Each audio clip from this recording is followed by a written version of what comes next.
T minus 1 minute. T minus 1 minute.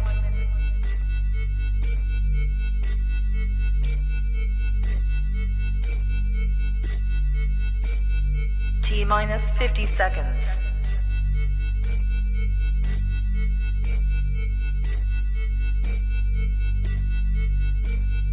T minus 40 seconds.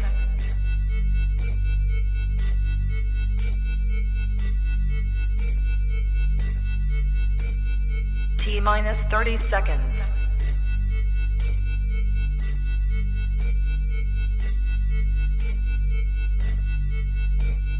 T minus 20 seconds.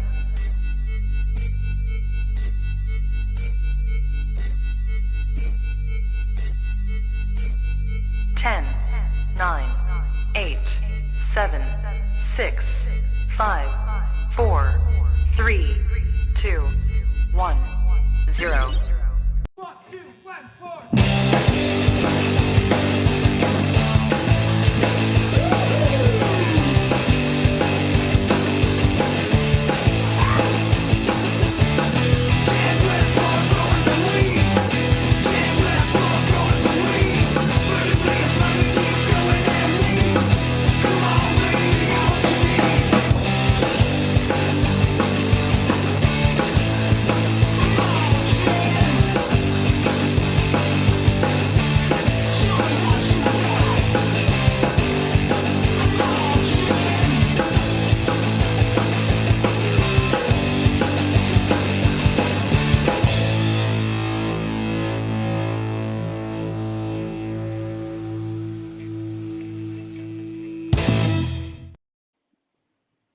Welcome everybody to another edition of the Best Grow Show. Everybody filing in early, put some names up early. I still see Chilbert, Tie Stick, Big Blazer, 80.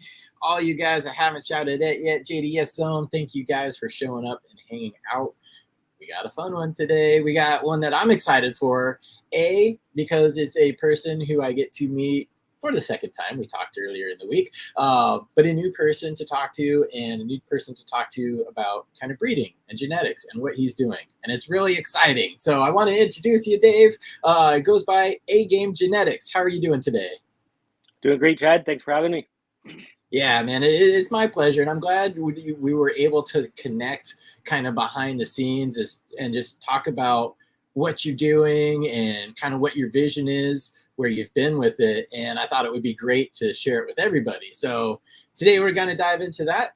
I'm going to show a little bit about the garden. Everybody in chat, if you guys have questions, definitely put them in chat. I'm going to try to put a star on them so I could ask them later, or maybe if it's related to exactly what we're talking about, we will sneak them in while we have it. But yes, we'll be here for questions, and as always, I am here for bean giveaways. We are here to give away some seeds today, and we're going to be doing that. So stay tuned, everybody.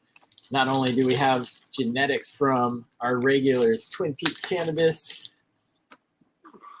Wicked Genetics, courtesy of Grow Scepter, and Mr. Toad, Boneyard Seed Co. We're going to be giving away some things directly from A-Game himself. So, woo-woo!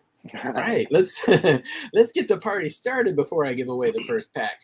So, Dave, cannabis. Usually I like to start off with where in life you kind of came across cannabis and kind of how you came across cannabis. You know, some people were in their teens. I've talked to people who were in their late 20s, and some people who did it recreational, and other people who had an experience where they saw medical potential, and that's how they transitioned into it. So maybe tell us a little bit about your story, if you could. So I started using cannabis in my mid-teens, I guess you'd say. I come across it actually just recreationally. A lot of teenagers, a lot of my buddies were smoking it or whatever, so got into that. But I found that it was kind of helpful for me. Even then, like I was in high school, everything was great. I had my group of friends, no problems, whatever. But just got to one age there in grade 10, I just started kind of like, I don't know, I guess it describe it as anxiety, really. Didn't know what was going on with it or whatever. And essentially, I didn't realize this till later on in life, but cannabis was helping me a lot with that. I didn't actually realize how much it was happening until I gave it up completely. We got up later on in years, becoming start a family, and cannabis affects your children, and all kinds of things you're told forever, right? So I got off it, and then I noticed that I was struggling a little bit more with being social, or going out and talking to people or whatever. Still did it. I was still able to do it, but just a little bit more of a struggle or whatever, right? Yep. So yeah, I noticed that, and we picked up on those, and that's around the time we started hearing about medicinal, cannabis being medicinal, and that information coming forward a little bit. So, but I didn't dive in too deeply. I just, continued on. It was like, okay, this helps me, and I don't know how or whatever, but I'll continue to use it well, recreationally as well, but medicinally was my main use of it, and still is. And it's funny. Somebody, I forget who it is, but they're like, the first 2 hits are medicinal. Everything else is recreational. But I completely agree with you, because that hits personal points for me too. I think cannabis helps me some with anxiety, and specifically social anxiety, which is weird because, I'm used to being in large groups of people, but cannabis really helps me. So I kind of started out recreational and then realized the medicinal effects, potentially because we become more educated about the potentials of the plant, or at least the conversation is out there. And you're kind of like, well, yeah, actually, if I put it in this context, particularly with your experience of, abstaining from it for a while, you really are able, as growers, we always say, do it A and a B, do it A and a B. You did the A and the B, and you found it to be, beneficial, or at least impactful. One of the things that came up in my mind as you're talking about that, though, because I grew up in the U.S. and you grew up in Canada, is that correct? Correct. Yep. Okay. What was the climate like there? What was the social context of like cannabis? For me, European nations seem to be, it's not a like lethal drug, so they view it differently than some things. In the U.S., where I was raised, it's all the same. It's all gonna kill you the first time, even just looking at it. So what was it like in Canada? So you get a little bit of both sides of that. Like it's funny that I grew up in a very small community, or very small town. So there is a lot larger population here locally that use it, that would actually admit using it. It seems as though it's definitely a lot better since it's become legal. And even it's kind of funny, and it's even like a lot of the older guys that you kind of never expected, sort of deal, right? And even with myself, a lot of the people that I grew up with, like my friends, were the only ones that knew that I did, right? Like essentially, I hit it to the best of my ability from everything, up until I got into medicinal became a thing. And I got on there, got my script, and then I at that point, like pretty much the day I got the pack in, we had a little family meeting, talked to my kids. I have 2 younger daughters. Well, they were teenagers then, or whatever. But I didn't hide it, right? I wanted it to be right out in the open. This is the reason I do it. This is it works for me. This is what it does for me. Alternative drugs that I would be on in order to handle these were, pharmaceuticals or whatever. And like, not saying you have the places for everything or whatever, right? But Yeah. Me personally, I'd rather try to do it the natural way, if there's a possible way, right? Like, and I have personal experience in it. Like, is it going to work for everybody the way it works for me? Probably not. Maybe not. I've talked to other people that have the complete opposite effect of it. Like, I'll take a few hauls off a joint, and I'm more calm. Everything's better. I can go out. I can socialize more easily. Where I have friends that also use it, but they use it for other reasons, and they get the complete opposite. Like, they cannot take a few puffs and go out in public and talk or whatever, because they're just like, the total opposite effect, True. right? But Yep. I'm probably have more things that I'm undiagnosed with or whatever, but it even helps me concentrate. Like, I'm a thinker. I never stop planning, thinking, hey, this is what I'm gonna do next, whatever. And essentially, I think that's a good thing in some things in my life with the garden. Every negative that could happen, I've experienced through it already mentally. What am I going to do? How am I going to handle this? So, and that's how I research, and that's how I learn everything. It's hands-on, and put myself into not negative situations, but trying to learn about the negative situation before I hit it. Yeah, you got to prepare for the worst and expect the best. Absolutely. You know, it's it's amazing. We're like 10 minutes into it, we already have so many like parallels and commonalities, because too, my brain tends to just, you know, kind of like constantly think and constantly go. And at night sometimes it's like, well, you know, I could do it this way. Then all of a sudden it's 2 a.m. and I'm still standing in front of my tents just like staring at leaf shapes, and, you know, I'm like, I need to go to bed, because I consistently try to wake up at the same time early every day, so I will go to sleep earlier. But that doesn't happen. But cannabis, yeah, cannabis does. At the end of the day, when it's 2 a.m. and I'm still staring at the garden, I'm like, okay, I need to take a big one to the head and then go lay down. And that kind of helps me and get to sleep. So yeah, you mentioned that. And again, that's kind of spot on for me.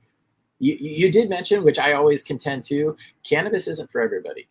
And you mentioned that yourself, but it's for more people that aren't aware of it. So that's why we do this and we talk about it. And I, you know, again, hats off too for, you know, the conversation with the kids. I think honesty and education is important. You know, when parents or adults are trying to hide things or keep almost, let's say, truths from kids, that almost makes them more naturally inclined to want to do it or try it. I mean, that was me as a kid. Tell me not to do something, and that's what I'm doing. If my parents would have said, "Don't you be a lawyer," I'd probably be a freaking lawyer right now. So, Yep.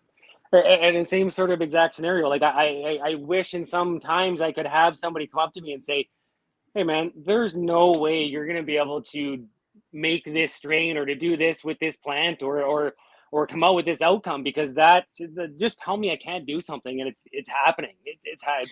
Don't care how I get there. The motivation's there to do it or whatever, right?" Yeah, definitely. And that brings me. I should do a giveaway right now. Do it. Because that is usually one thing that wrong page, that they tell you can't do. So if Karen's listening, we're not doing nothing. Nothing to see here. Go away. Just pulling up the StreamYard giveaway tool. Okay, sorry, I'm doing this live, trying to enter it on the next page. But yeah, that's something we're gonna do. And how about this for everybody viewing? Because the question always comes up. Chad, why is your damn phone ringing right now? That's the question. Better yours than mine, Chad. I know, right? Oh, that's okay.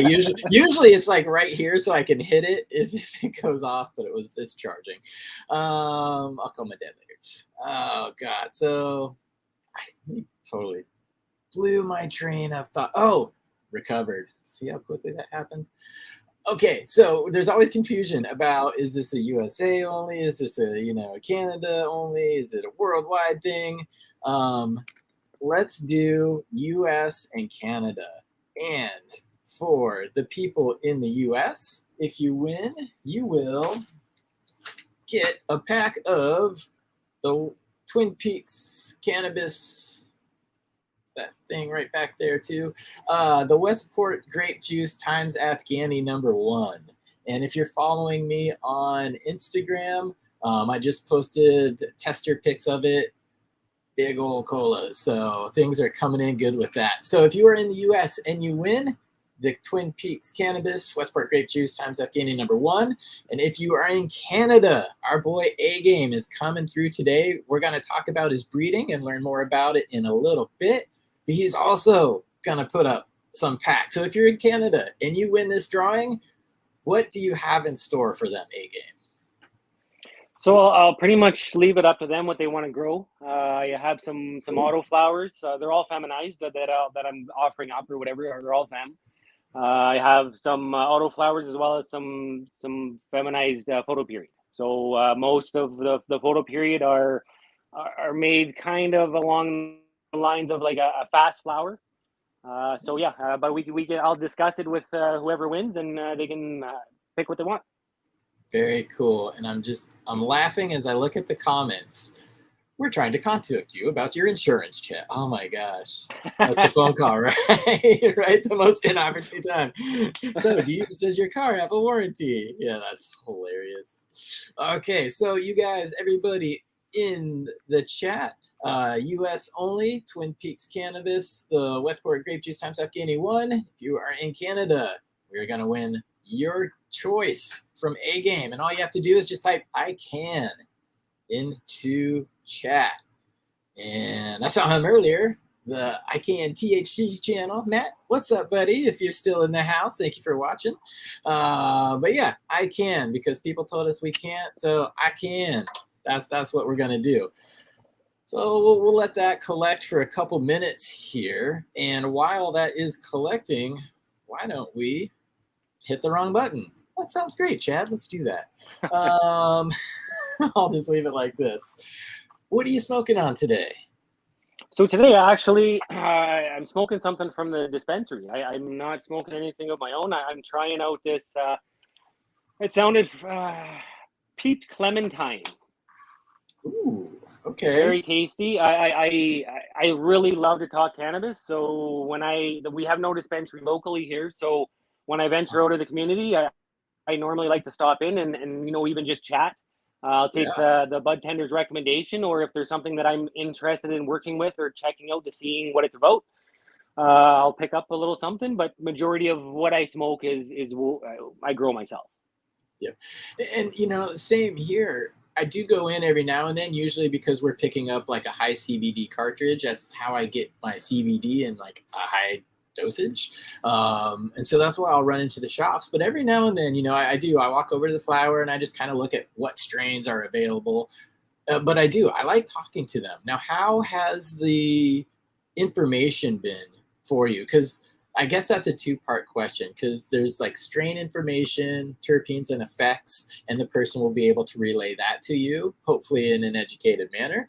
But then there's also the what's in the jar, because I could grow something and they could grow something, and because mine is fresher and hasn't been abused, it's going to taste better than theirs. So are there strains hitting the mark, and how is the education of the bud tenders, I guess, to paraphrase?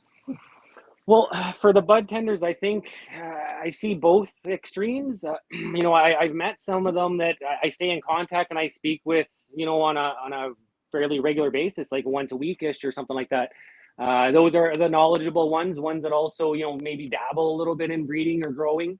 I've also met the ones that are 100% convinced that sativa will give you energy every single time, and indica will make you lazy, and that's just the information that they have or they were given apparently or whatever. But they all seem to know like the legal stuff that they need to know. Like this contains THC. This is the amount of THC it has in it. So that part is really good. But ultimately, I guess a lot of the times I'm being kind of hopeful that I'm gonna have a more Right. a better conversation back and forth about the genetics of it, or the effects of, or the actual terpenes or something like that or whatever, right? So when you do meet somebody that's really good, I stay in contact with them.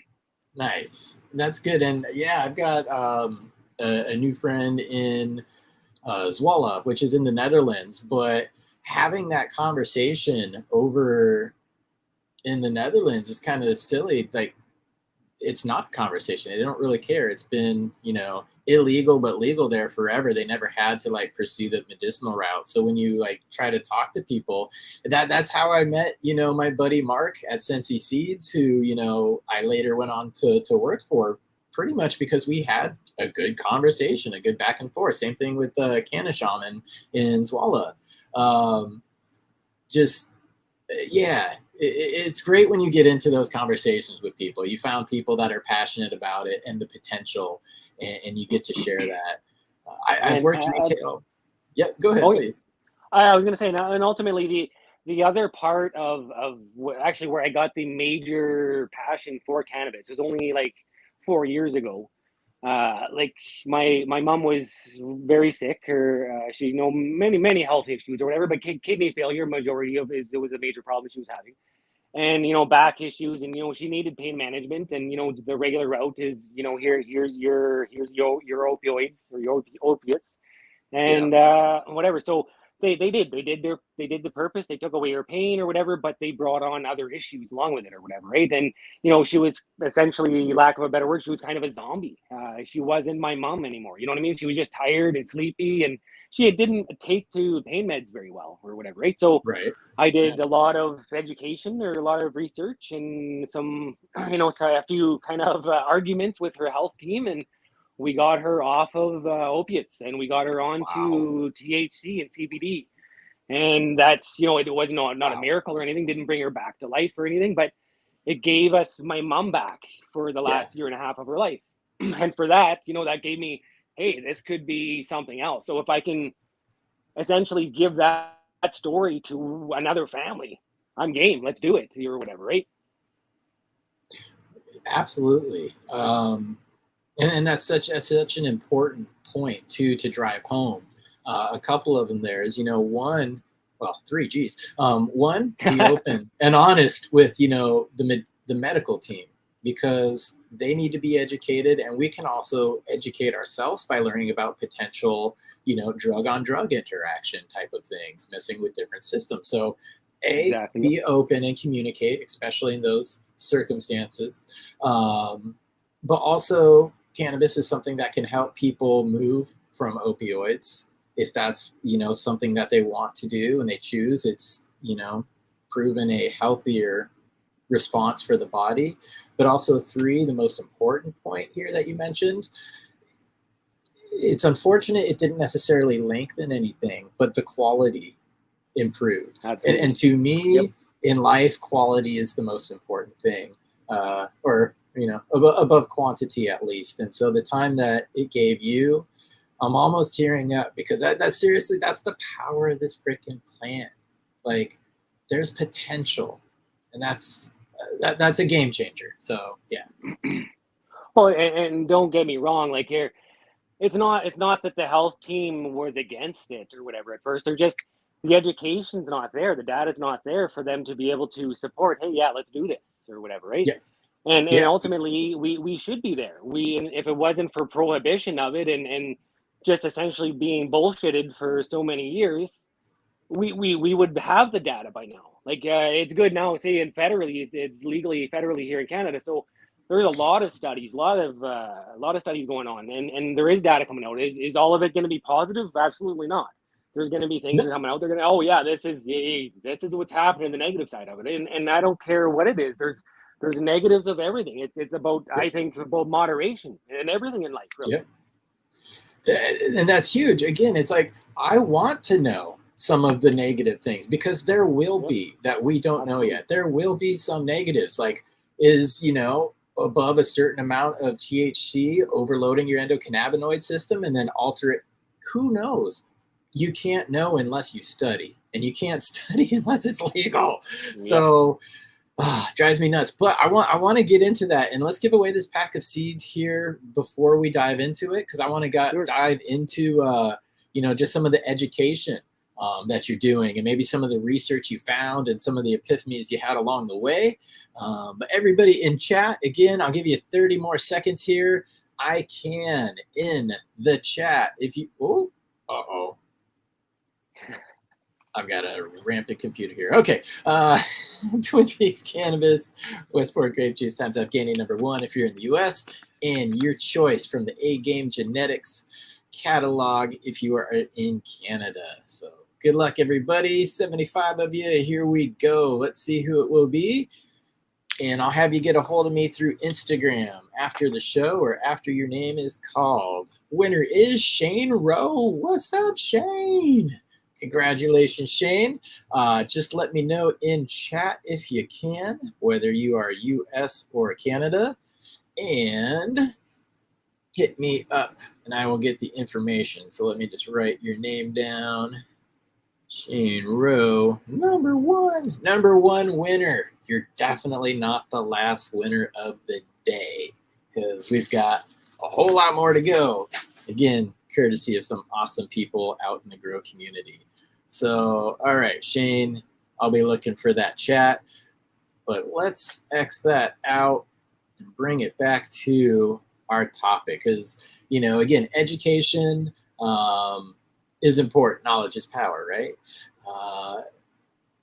I always say, and I think cannabis in this country, or the acceptance of it, took a big turn back when CNN, Sanjay Gupta did the special called Weed, showed Charlotte Figge, young girl who had seizures. CBD absolutely improved her quality of life. And that changed the conversation. And I always use that example because I'm like, if you look at that video and still don't think we should at least look at this in a medicinal sense and study it, you're an asshole. Like, Yeah. There's no other nice way of putting it. You're an ass. So it's important. Do you know, or can you like point to a time in Canada where maybe there was like a turn to the social acceptance? Well, Similar.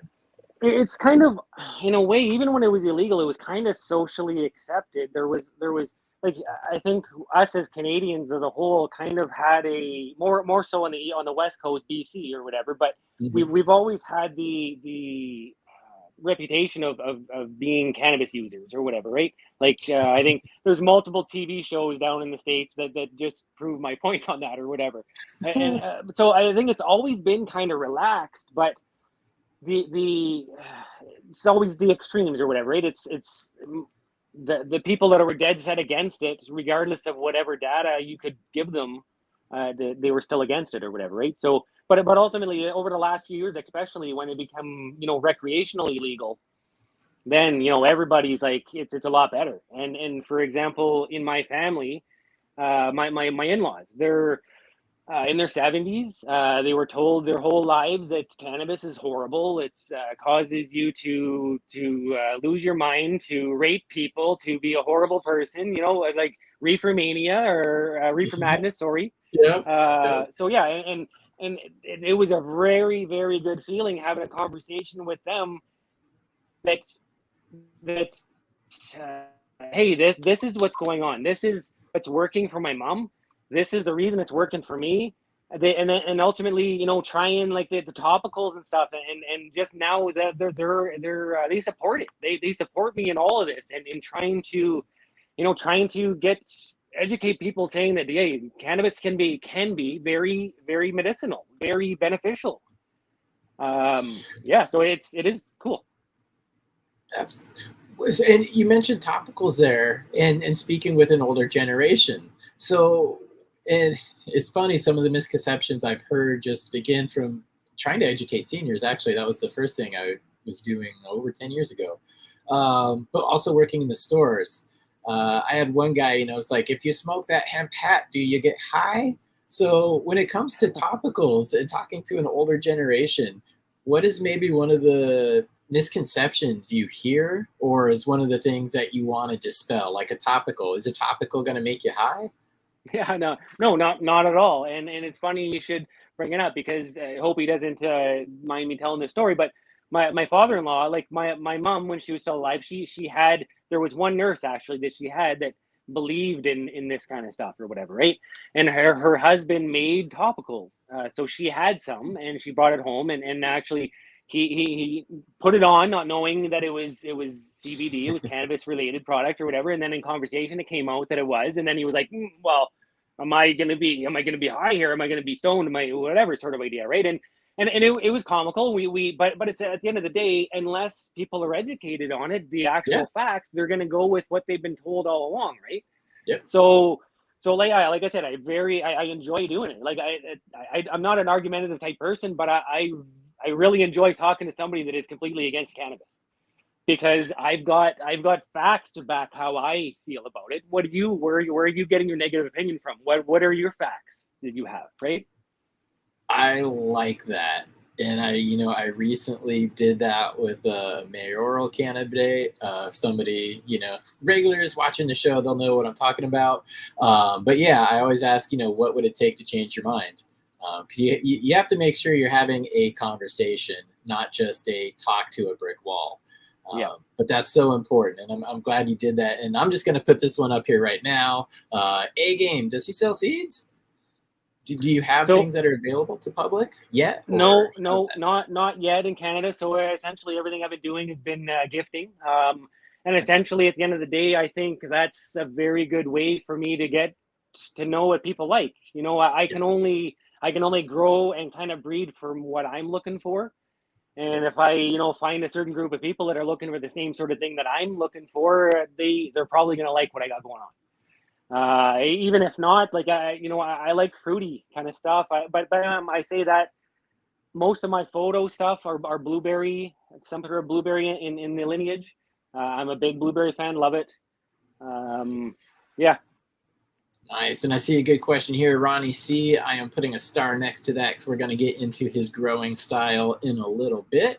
Want to stick real quick here with, the education and actually kind of some of the things that you're doing there. I found it pretty interesting when we talked the first time that you're actually going kind of above and beyond the internet education. You're pursuing something a little bit more, maybe something a little more formal. Do you want to maybe fill people in on kind of what it is and where it is and why you were drawn to that? Sure. Yeah. So essentially, there's a few colleges, or we call them colleges up here in Canada. Colleges they're giving cannabis related courses. Some of them, you can take bits and pieces. If you want to get into the office type side of it and the quality assurance and all that kind of deal, you can pick and choose or whatever, right? But essentially, I went through with his Centennial College, which is located in Toronto. Majority of my studies are online, but we do have a hands-on portion with it. So essentially, I took the complete course. So the first semester was essentially a lot to do with legislation, prohibition, the history of everything, reefer madness, the misinformation. How many decades or generations really of misinformation that was out there just for the fact of racism or product control or whatever, like for no real reason. But so that was the first semester, is learning learning all about that. And the black candle, I think, was another reference of it, of just essentially just absolute lies and just for their own benefit of streamlining where they wanted to go. But yeah, so it was really good. And then the second semester was more to do with cultivation and processing.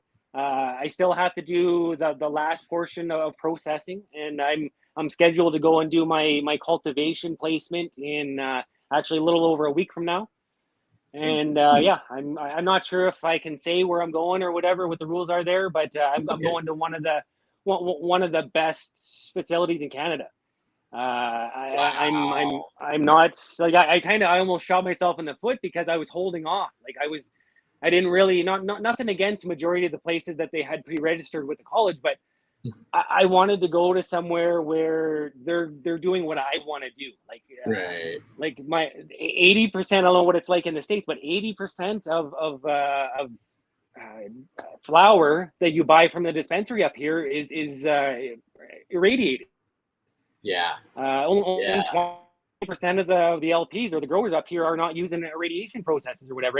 And to each their own, but there's benefits and everything. But I would prefer to run a cleaner facility or change things, make it harder. Yeah. I'll work harder for a better product without having to do certain chemical things or that sort of that way, right? Absolutely. And that's one reason why, I encourage home grow so much. It's like you are never going to beat homegrown that's done well on a large scale. Like it just doesn't translate. And I've worked large scale and I've worked at these large facilities doing it ways that I don't do myself. But that will give you the perspective of like why things need to happen. Like with a home environment, IPM, I think cultural practices, keeping a clean room, isolating, washing your hair if you're out in the garden, those types of things have kept me, knock on wood, pest free. I can do that because this is a home grow. It's small. You can't do that in a commercial facility. You have to apply things. That's just the way it goes. Now, that doesn't mean you need to use nasty pesticides. There are IMO, there's labs, there's all kinds of different things you can use. but you have to be proactive. So it's cool you get to learn those. I always say it's best and more funnest. Yeah, I make up words on the show. More funnest to play with other people's plants. Like they're like, strip it down to this. You're like, oh, are you serious? No way. And, okay, and just doing what you told me. Strip it all down. It looks like crap. You come back the next day with that feed and under those lights. You're like, did I even strip it? So that's cool. You get placement and hands-on and take advantage of it, man, especially the big people, because they're going to have efficiencies and processes that won't directly translate to the home grow or to the craft grow, but you'll be able to see the genius behind why they're doing it. And then you can remix it and incorporate it into your own, workflow. Yep, for sure. Yeah. So I didn't really want to go to any of the the hundreds of 1,000 square foot facilities, whatever. Like all the ones I was looking at were that I guess they're still considered in market. They're still considered to be on the craft side of things, where they're 40,000 square foot, 20,000 square foot, something along those lines. But yeah, it's still very large scale, and I want to learn that. Like I can handle a lot of plants on my own, and I kind of load myself up even with other veggie growth, even just to experience. Plants are all kind of different and require different things, but they're all plants. They require kind of the same sort of deal. Might be a little bit differences, but you learn how to read the leaves. You learn how to take care of your soil. If you're in soil, hydroponics, same. You could do cannabis or veggies in it. You learn that system. Yeah, cannabis is the gateway drug to gardening, man. I don't even eat veggies. I don't even eat veggies, and I grow a ton of them. Luckily, my wife does, but yeah, just because it pulled me in. I love gardening, and so that's why I wanted to learn more too. Now, you haven't done the hands-on portion yet. But what has probably been your favorite part so far of the course? Really, it's meeting people, meeting the people in the course, like meeting my teachers, my professors. They all work in the industry somehow. Even if it's the cannabis educator. My one professor worked for or might still work for Normal. Cool. And she was part of she did part of the speech or the speaking in the House of Commons for when they were trying to push through to legalize cannabis. Wow. So she was part of that or whatever. So it was very cool meeting people they were parts of this or whatever, right? Majority of which my professors have told me that, wow, like you really don't need to be in this course here or whatever. You're breeding, you're reversing plants, you're whatever, but I did the course because there's a certain amount of the population that wants to see documentation or certification or whatever, right? Regardless of what your experience is and what your knowledge base is, they still want to see that certification. So that's essentially what I've been doing over the last, 4 years. They say I've been doing this, nothing but this. The first year, I was taking care of my mother. I was spending all day, every day in the hospital with her or whatever. I was thankful. The company I was working for was closed down, so I had a good severance. And I vowed to my mom, I'm here till either you're better or until you're gone, one or the other. So, at those times I sat in the hospital room and I read online. I watched videos from Mr. Grow It, Chris. I've watched some videos of yours. I've watched there's a gambit, but I've also watched a whole lot of crap videos that were no information at all or whatever, right? Or giving you the wrong information. So I had to I wasted a fair amount of time on that as well. I wish the course was available then so that I had the facts right away instead of having to weed through all the bullshit, right? Absolutely. Well said, because I do writing, and again, this morning, I always do my research before I start on an article. I'll get the topic, and then I'll just do research and just kind of see, what everybody else is writing. So I already have in my head how to do it, what to do, but I always want to see what everybody else is talking about.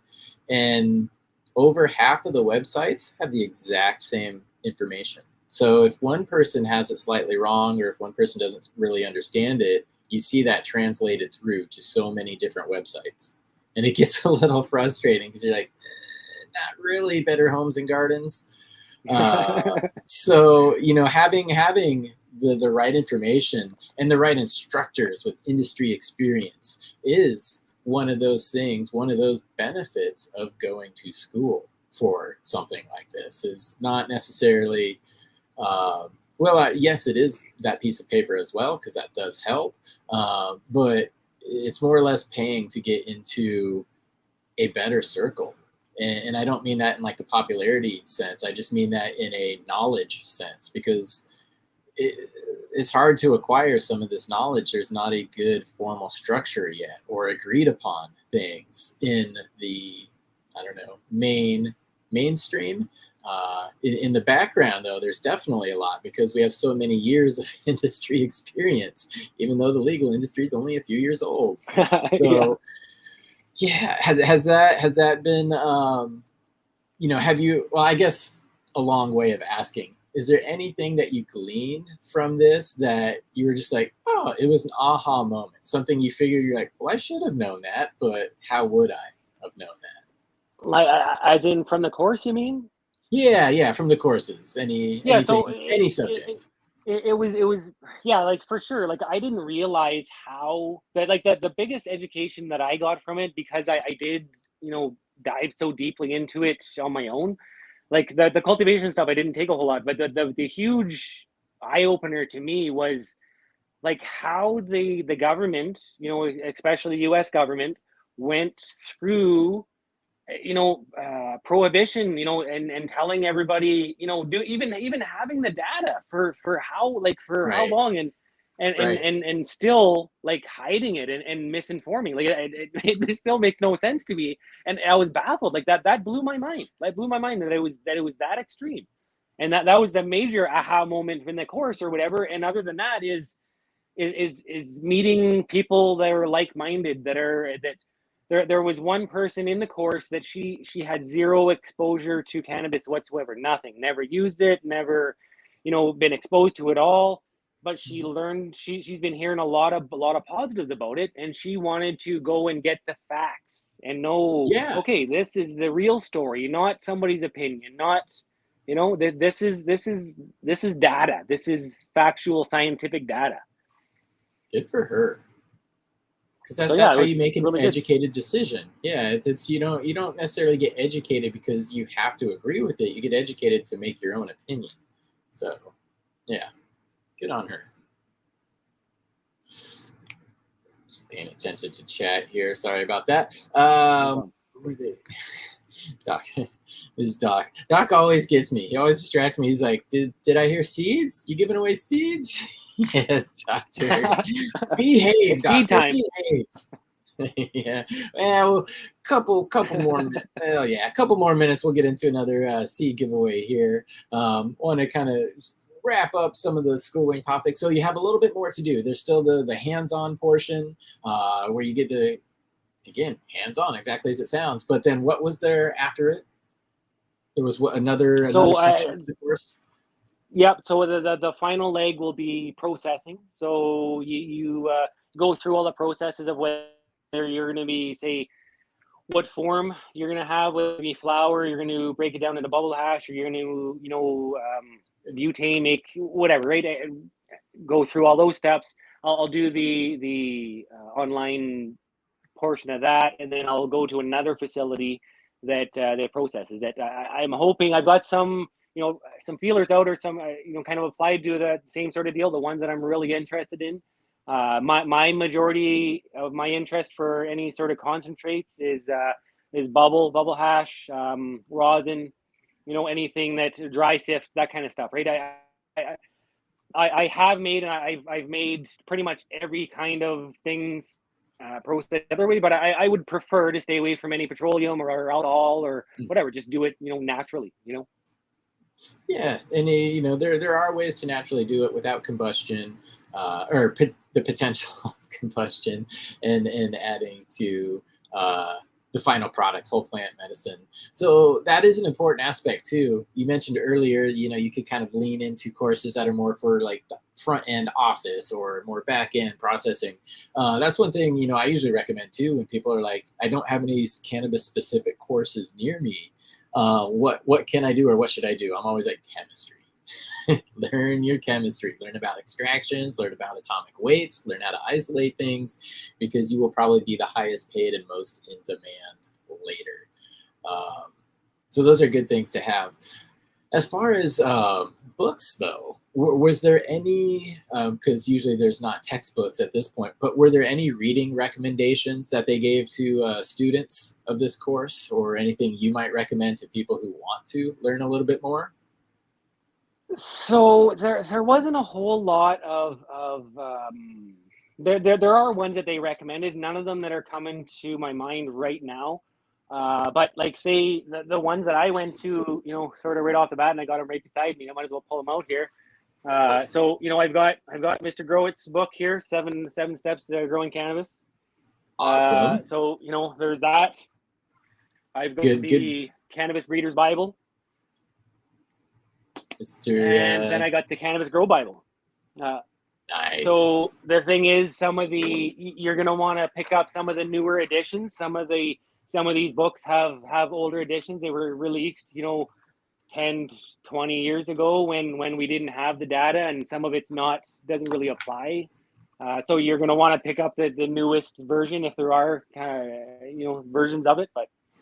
But in the course, there was kind of a lot of there was some of them were YouTube videos from, like, say, I don't say Dr. Coco or Dr. MJ Coco.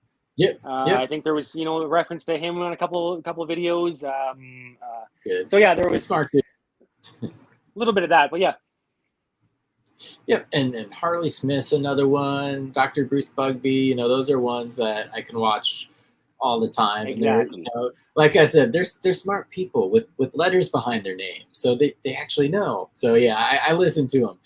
They might, you know, some people with letters behind their names aren't the most in touch with cannabis, but that doesn't mean their information is bad. That's why, you know, I looked into the agricultural schooling route years ago when I did this too, because there wasn't anything cannabis specific at the time. I would have loved internship or something like that. I wonder if Washington, I imagine Washington has something like that now, but I'm not 100% positive. But that's okay. I went my way, and let's give away some more beans here before we jump in, because I want to jump into your work, your breeding, your genetics, plants that excite you, and kind of directions that you want to go to. So that all usually starts with seeds. So let's give away some seeds here. So, okay, everybody in chat, which one should we do first? Should we do the Boneyard seeds, or should we do something from Wicked Genetics? If you want Boneyard seeds first, type number 1 into chat. If you want the Wicked Genetics first, type 2 into chat.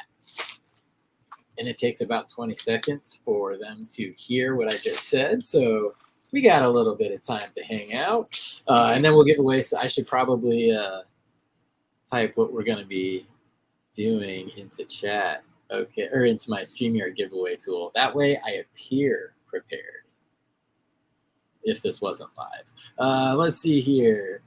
I'm going to choose your name for this giveaway.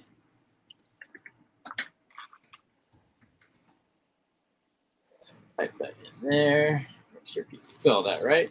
Okay, so who's winning? J. Patrick, 2 or 1? That works. I'll do that. I will do that, J. Patrick. We will do 2 or 1. You got it, my friend. Let's see. Dog pounds. I changed my mind too. Oh, good thing I'm not counting. I'm just doing these visually. Well, here's the good news, everybody. We're gonna do them both in the show. So let's just start with random grab here from the Wicked Genetics. Let's see what I pulled out here. What did I pull out? I pulled out the Chemsicle, which is frozen cake times Camelot. And this is from their Camelot lines, 4 different strains, check marks by the Chemsicle. So again, frozen cake times Camelot, Wicked Genetics. And again, big shout out to the community. Grow Scepter said, hey dude, I want to help hook up the community. Sent me a big bag of Wicked Genetics. And I said, I will get them out to people. So US, if you're in the US, this is what you're playing for. Canada, if you're in Canada, we are going to give away some A-game genetics, give you the opportunity to win those one more time. We had a U.S. winner the first time, so no winner yet on the A-game, but we'll make sure to get one or two at least before the end of the show. Because again, dude, you've got some fun stuff that you're working with and some exciting things to talk about and give out to people. So let me load this up. Everybody, okay, US and Canada, go ahead and, if I can get this up here. Hey, no, that's what you said jokes right there, please. A-game genetics. Okay, if you can type that into the chat, everybody, you will be entered into this next drawing. So we'll let that run for a couple minutes.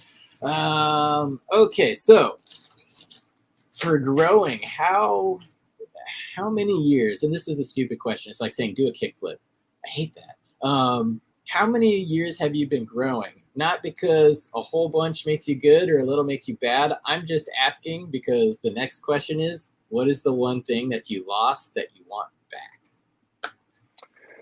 Okay, so when people ask me how long I've been growing, I say that I've been growing for 4 years, because before that, what I was doing wasn't growing. I was dabbling. I was, even not really caring for the plant. I didn't really know. Right. But yeah, so for the last 4 years, it's been everything I have. And essentially, that's the reason that I'm called A-game genetics, is because I'm the kind of person that I don't have the ability to do anything partway. It's all in, bring my A-game. And, like so it. A-game, I'm Canadian. I had to give the, the A, the EHA spin to it or whatever. But us Americans get it. Don't worry, we get it. It's awesome.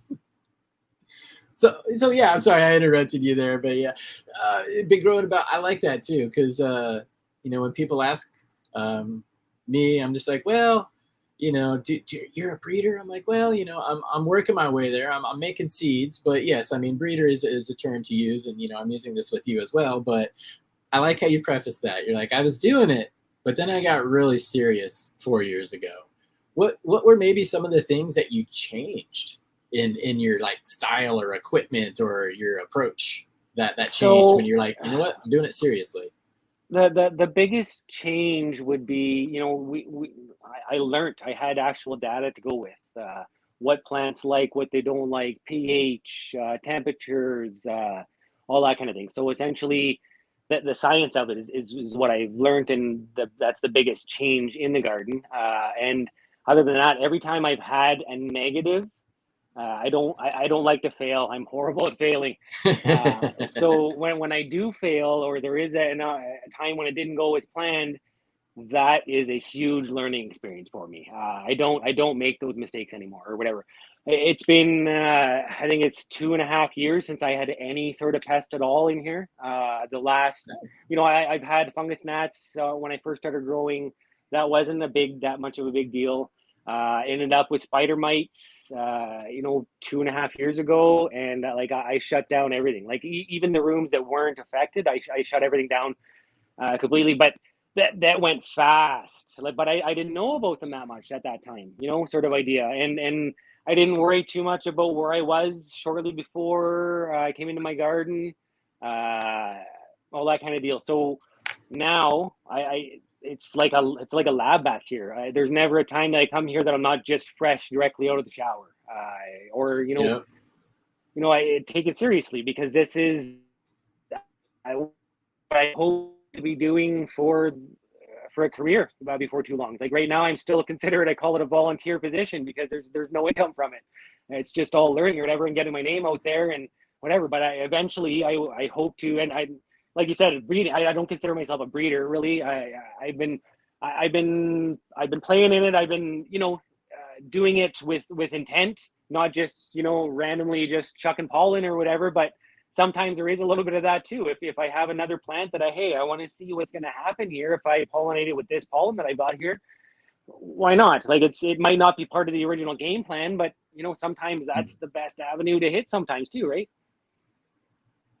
Yeah, you never know what you're gonna get sometimes. So I do a little bit of that as well. It's just like, yeah, let pollen hit that one. just to play around with and see what you get there. I love that you mentioned intent, and we'll go into that here in a moment, because that is important. And that, to me, is really where you start to get the line of breeding, because breeding is done with intention. Making seeds is something that anybody can do, and that's absolutely fine. That's how we get to places. But breeding takes time, so much time, and more time than the current market gives for people to develop something that's hot or something that's worthy. But the fortunate thing is most people who are like true breeding, they're going to be around for a while because the project's going to take a while. And if you're building something good enough, it can stand the test of time. And let's say it's fruity, and right now it's all about gas and OG. If it's solid, when fruity comes back around, which it will, you're right there. So yeah, breeding takes a little bit of time, and there is a place for it. You just have to be in it for, again, the long haul, and like you, A-game, for quality. And that starts with intent. So yeah, that's kind of where I break it down for people who are wondering. They're like, breeder, seed maker, you're both doing the same thing. Technically, yes. Technically. Well, let's try to give away some of your genetics here, because they need to get in the hands of people, because seeing is believing, people. And by the way, I've got his Instagram linked down in the show notes. I will post that for you here in chat as well, but definitely go give him a follow, check his stuff out. The link is down there. So we have 74 of you in the drawing, which is awesome. That's just a couple more than we had before. Good luck, everybody. Hit the draw. And again, we'll have the winner. Just hit me up on Instagram and in chat. Let me know whether you're US or Canada. Derek, congratulations, Derek Dusing. Congratulations, you have won. So let us know where you're at, and we will get you the appropriate seeds. And yeah. Okay, I'll leave that up there for a second, Derek, just so you can see that. And again, thanks everybody for playing, and thanks for being here, hanging out in chat. I've got a friend who is always happy to see you. Okay, maybe not. Ben Affleck, kind of a jerk, but whatever. So yes, Derek, let's see. Did you comment yet? Scrolling. I don't see it yet. Okay, go ahead and get that in there, and we will continue with the show for that. So breeding, we've left it off here. So making seeds.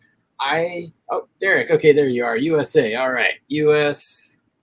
That equals the Wicked Genetics, and we are going to again do some more giveaways here. We might get more giveaways than we normally do, because if we keep having US winners, we're getting seeds into some hands of Canadians today.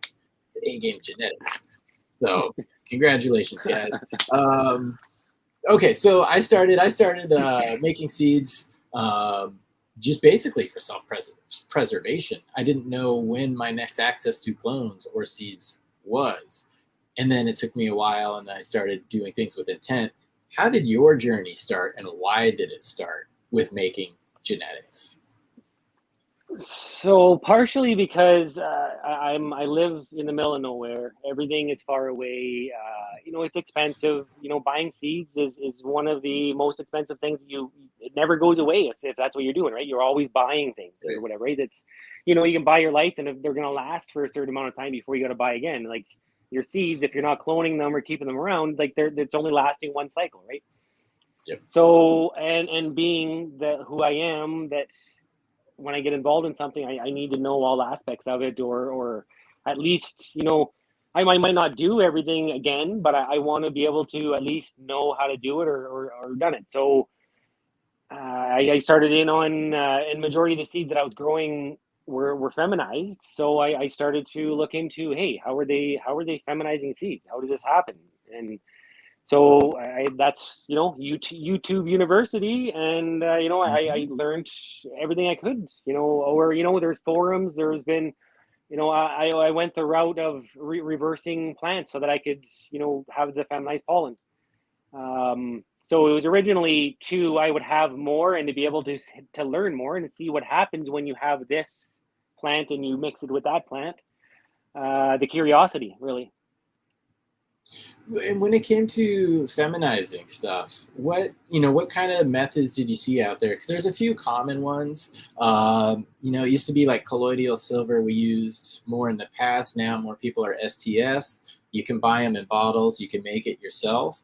What did you see out there, and what do you prefer? And have you tried a variety of different reversal techniques?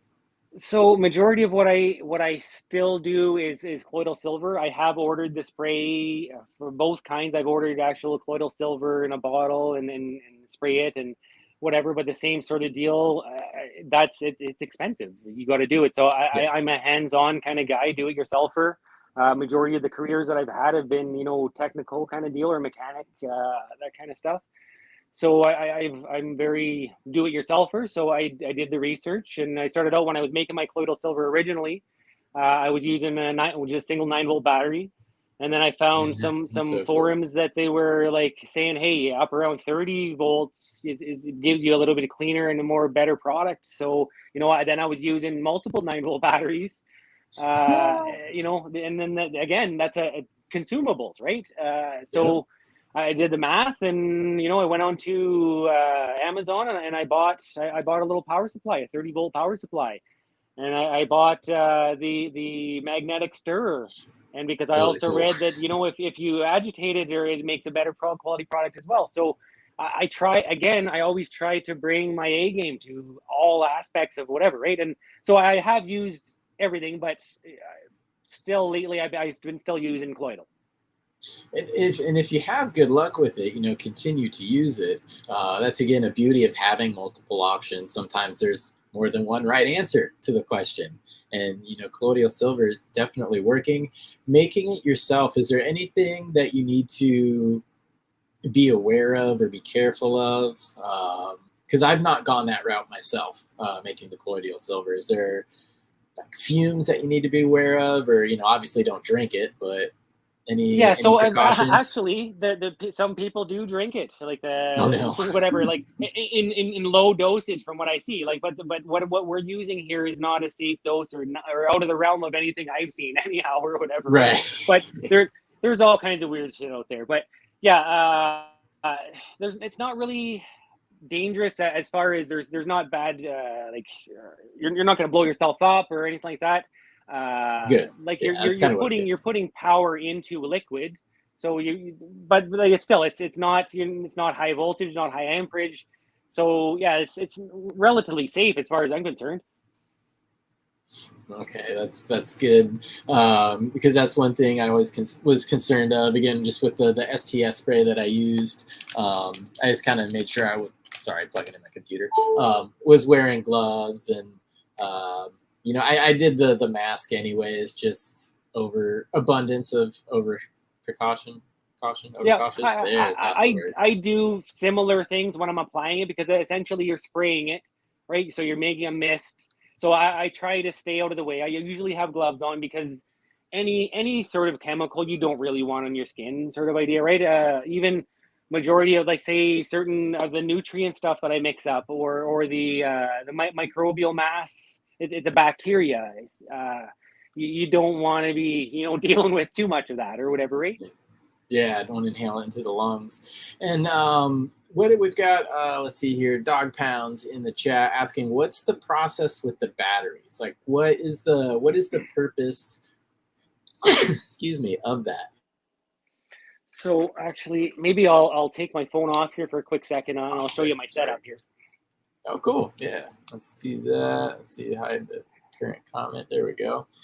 And yep, let me just do the Okay, settings, and we should be so there. here is my power supply, and Okay. I don't And know are if you, you are can you see able it. to turn the phone sideways? Oh yeah, okay, Boom, there. Perfect. okay. Oh, So wow. my power supply and the that's the power supply here, Okay. and so you've got your pure silver rods that you're putting here, and you have your leads. that you're putting to one, your positive lead to the one side and your negative lead to the other. And you're just, passing power across the two. So, one's going to get carboned up, and actually you can see I left a little bit of silver in the bottom of it. Okay. Well, yeah, And is it just you're adding like silver and water and it stirs it there, and then that rod exactly. adds So, the electrical charge to it? yep, exactly. So by the rods, it's you like the power, the electron jumping from side to side. So you're getting little tiny silver particles that are ending up in the solution or in your water. I use distilled water because they say you want it as pure as possible, no contaminants. And essentially there's tables online that'll tell you, okay, are you looking for, parts per million? Originally, I thought I'd be able to use like a ppm meter in order to be able to, but you can't. It won't register. I've read on forums that you can, but you can't. I guess apparently you need like a lab equipment in order to be able to tell for sure what your parts per million. But there are tables out there that'll tell you roughly how long you should run it for if you're running at this voltage. Good. You're able to reference that information. And then with anything, especially in the garden too, I'm sure this translates, trial and error. Try it at the suggested dosage, as if you will, and then, go a little either side. I've not done a bunch of reversals myself, just kind of worked on a first one, testing it now. Have you run into any, I don't know, problems? Like one of the big fears for me is people were always saying like, well, it works on some plants, but not all of them. So, and then another one is like, well, it's never going to dump as much pollen as a male. What has your experience been? Have you run into any weird ones or things that definitely, what we always hear? I've had some that essentially my breeding kind of evolved a little bit too. That I'm becoming like a genetics collector, a seed collector, if you will. So anything that I actually, even some stuff that I've grown that I don't like, I try to keep around, because essentially I might get to a point that, hey, that plant had this and I need that, or whatever sort of idea, right? So again, because I'm a planner and I'm thinking sometimes years in advance from now or whatever, I try to collect that stuff, keep it around. So especially stuff that I enjoy. But I think a lot of people that are, avid cannabis users probably are very similar to myself, that, I did it for a while. I'm kind of sick of it now or whatever, right? Right. And then, eventually you're like, I missed that. I wish I had. So, hey, I got some seeds of that. Let's pull it back out and throw it and do another run of it. So yeah, I try to keep them around for future reference or just for the sake of collecting them. That's FOMO, man. I've hit that. That's a hard thing about being a home grower. Not having a license, a recreational license, and a big warehouse. It's like there's some point where you're just like, I can't keep these all. And this is actually the first time in many years that I've reduced what I have down to just 2 cultivars. And I'm going through a whole bunch of seeds just to find, my next wave, because you want to keep everything, but you can't if you're going to find something new. So that's a hard thing to balance and budget. And you mentioned, you're thinking years in advance, and to some people that may sound a little bit wild, but absolutely not. Like I'm thinking at least a year in advance, because okay, this run I'm going to make the seeds, so there's 3 months, then I got to dry them another month, and then I got to test those seeds, there's at least 3 more months, and then what am I going to do, which clone am I going to take, and then I'm going to do this and see if it repeats it. So yeah, when you have limited space, you really do have to think that far in advance. And you got to be careful to not take the romance out of it. You got to leave at least 1 or 2 open spots to pop something new, just to keep it fresh. So did you have any other tips for kind of keeping things fresh? I kind of went off on a tangent there a little bit. I didn't finish up the answer. So there has been one or several plants that I've went to reverse. I've had some that have thrown a ton of pollen, and then I've collected it, and I've had fairly good success with collecting and storing pollen for at least a little while. But I've had other ones that I've, spent the entire, essentially you wasted kind of in a way, a perfectly good plant, because once you spray them, you can't smoke them. They're not, Yes. They're not smokable anymore or whatever, right? So they are just the intent of breeding only. And I've had ones like, say, a strawberry cough was one that I tried to reverse. That it grew pods. I had Right. pollen sacs, but there was nothing to be found. Like, they were empty. I've had other ones where they were just through very little, so I didn't get to breed as much as I wanted to, or pollinate as much as I wanted to, or I had plans on a couple different plants or whatever, and it didn't go that way because it didn't quite chuck enough. It didn't make enough. So my And new in behind me here in that room there, that's my breeding room in there. So that is now purpose built, kind of just for breeding. I say purpose built. I'm drying in there right now, but I've got 3 2x2 tents and 2 2x3 tents. Where now, if I'm reversing a plant, I'm going to take three of the same cut, and I'm going to try and reverse all three, just in case I get to another one of those plants that aren't throwing very much pollen, and then I'm not. Essentially, I am using more silver and more time and more everything, but when you take at the overall picture, the 2-month veg period and the 8-week flower and whatever, that's a bare minimum. It's 4 months, opposed to doing it to several just in case that they don't throw too much pollen. yeah, I heard on the side of caution because, again, fortunately, I get to talk with people like yourself who have experience doing this, and a lot of other breeders, and I've heard their stories. And so I made more than enough plants to be the dads, and enough to catch the pollen, because I wanted to make sure something happened. And the Westport grape juice wound up dumping pollen. So yay for me, but not yay for me, because I've got I need a seed checker, man. I need a seed checker. That stuff takes hours. Every seed is popped out of buds by me. So that good problem to have, I guess. So I should probably shut up. What about collecting? How do you collect them? Collecting. Like, do you have a seed separator? No, I don't. I wish I did. So basically, I just have my little trim. Can I put up an offer here? Oh, please. You give me if you give me your address, yeah. I'll build and I'll ship you a seed separator. You'll have to get your own pancake fan for it, but it essentially works really well. I seen one on Chris's show on Mr. Growitz's show, that he bought one off Etsy or something like that, paid an insane amount of money for it.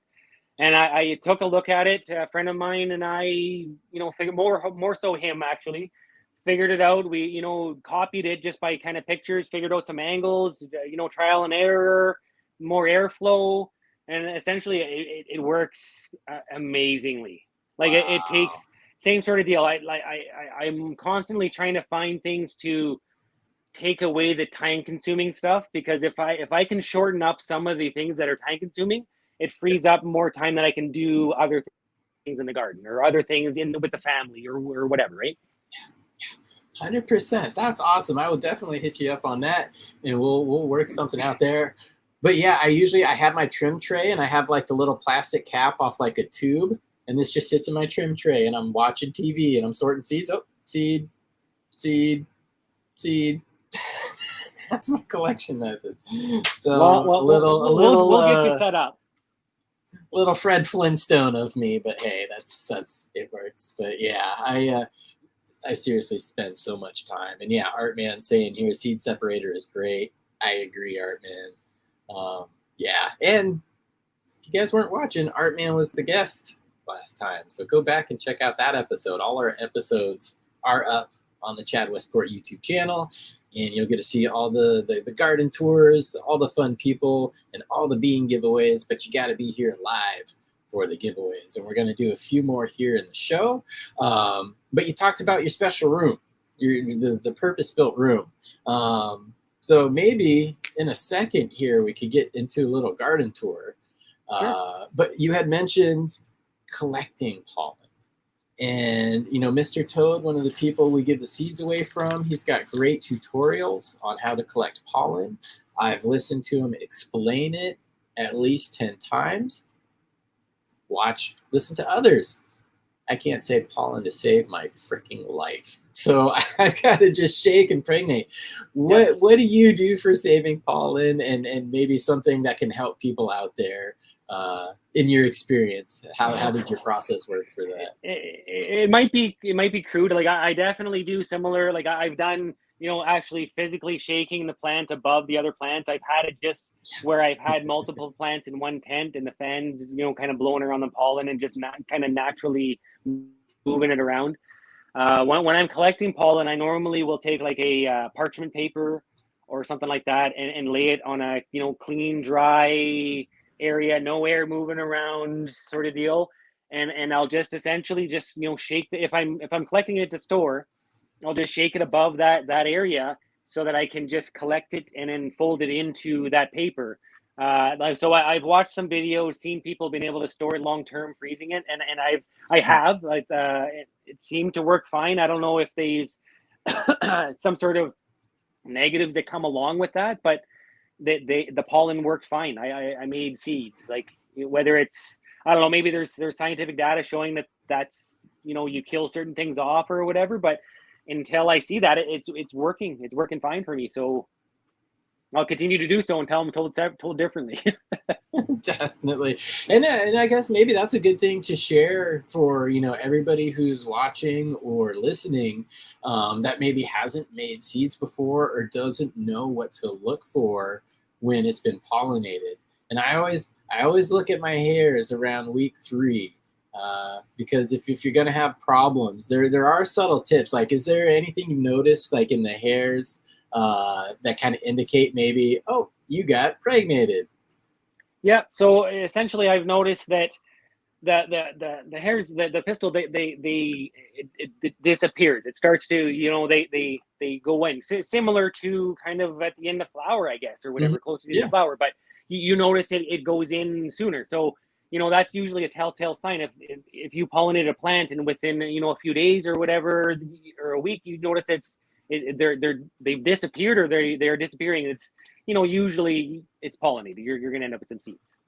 Yeah, it's a good sign. And too, it's great that you mentioned it looks like it does when it's finished, almost, because it does. It's like the stigma, it goes from white to brown, and it pulls itself back in, and then usually a week or two later you can start to see a little bit of a plumping of the seed. But yeah, that's good to know. So if people are trying their reversal and there's maybe a little pollen floating but not a bunch, look at the pistils, the stigmas on the receptor, and see if they're pulling back in, because that is a sign of success. And I mentioned week 3, and where was it?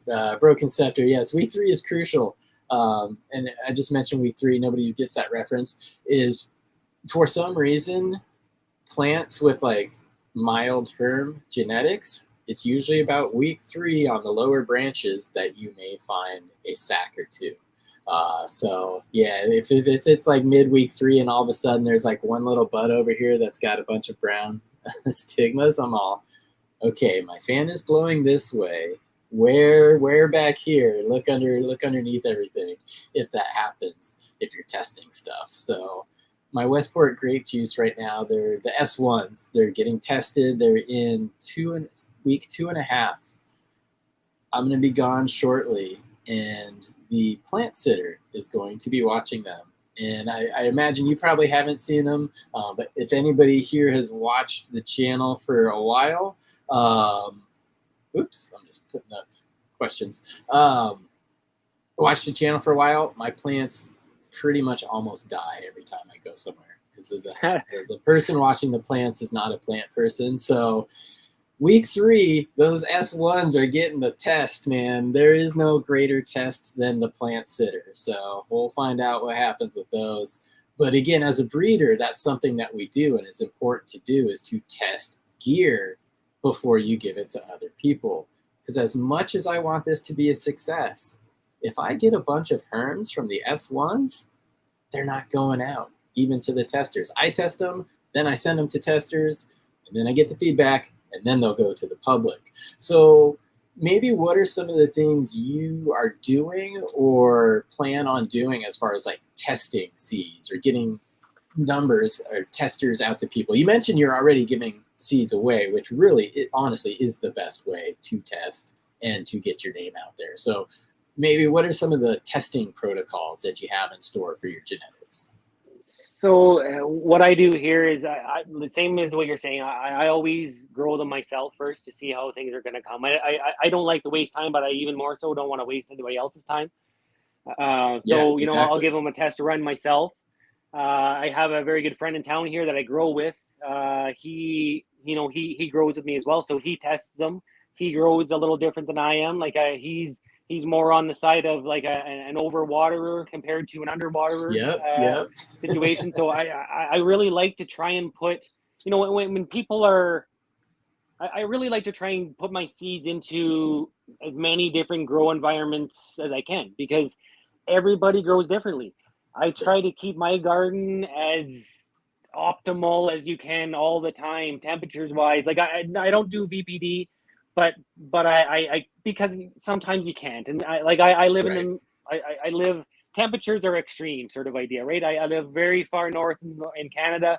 So, you know, hitting 40 below outside, it's kind of very dry in the winter. So, you know, I struggle with, you know, super dry conditions in the wintertime. I struggle with high humidity in the summertime. You know, so you're running a dehumidifier in the summertime, you're running a humidifier in the wintertime sort of deal to try and keep your things right. But, you know, I've got other friends in other communities that, you know, I'll just give them some seeds and they'll try it out. So they, again, grow different medium than I do, different lights, different size environment. You know, one's right beside a wood stove, so he it grows a lot. It's a lot hotter there all the time for him or Yeah. whatever, right? So for me, I think it's really good to try and torture test them. Like I say that I used to have a tent where I would literally torture it, like underwater, overwater, put the light really close to it, far away, leave the vent open, like just to see. Like essentially, I've had fairly good luck. There has been a couple of people that I've gifted seeds to. One guy that had one that hermed on him, like not bad, where it affected his whole grow, but he ended up with a couple seeds out of it. But that's kind of, I think that's kind of a risk that you kind of is always going to be there, maybe, or whatever, Yeah. right? Because you're feminizing it, you're herming the plant in order to pull some feminized pollen. So there is going to be that risk. Ultimately, I think always. I always try to grow from reputable breeders. Like majority of my seeds that I've grown in the past have been European seeds, or like say um, Amsterdam, you know, like anything from over there. A lot of like, or Spain, like sweet seeds. I've done stuff with them. I've done, a lot of them. I could say a bunch of different breeds, but ones that have been around for a long time, right? Like to me, it takes, just like you were saying earlier, it takes time to do these projects. Like it can't happen overnight.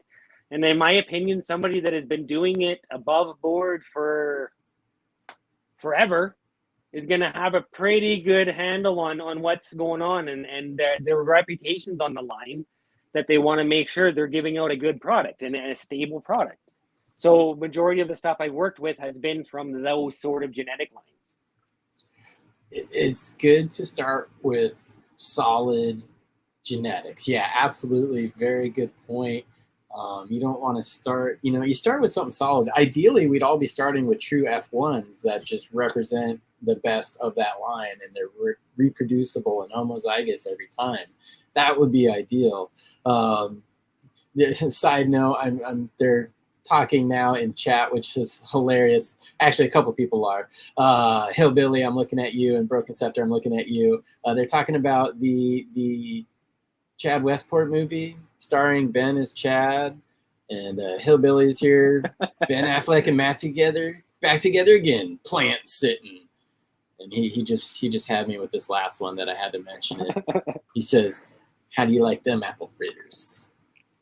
Oh yeah, you guys are cracking me up. And shout It's out. funny. You should mention Hillbilly Herb. Like that's somebody that I kind of getting to know a little bit, because I won one of the seed giveaways on one of your shows a few weeks ago, or a couple months ago, or whatever. So I met with him then, and we've been kind of chatting here and there a little bit along the way. So it's good. Awesome. Everybody meeting new people in the community is great.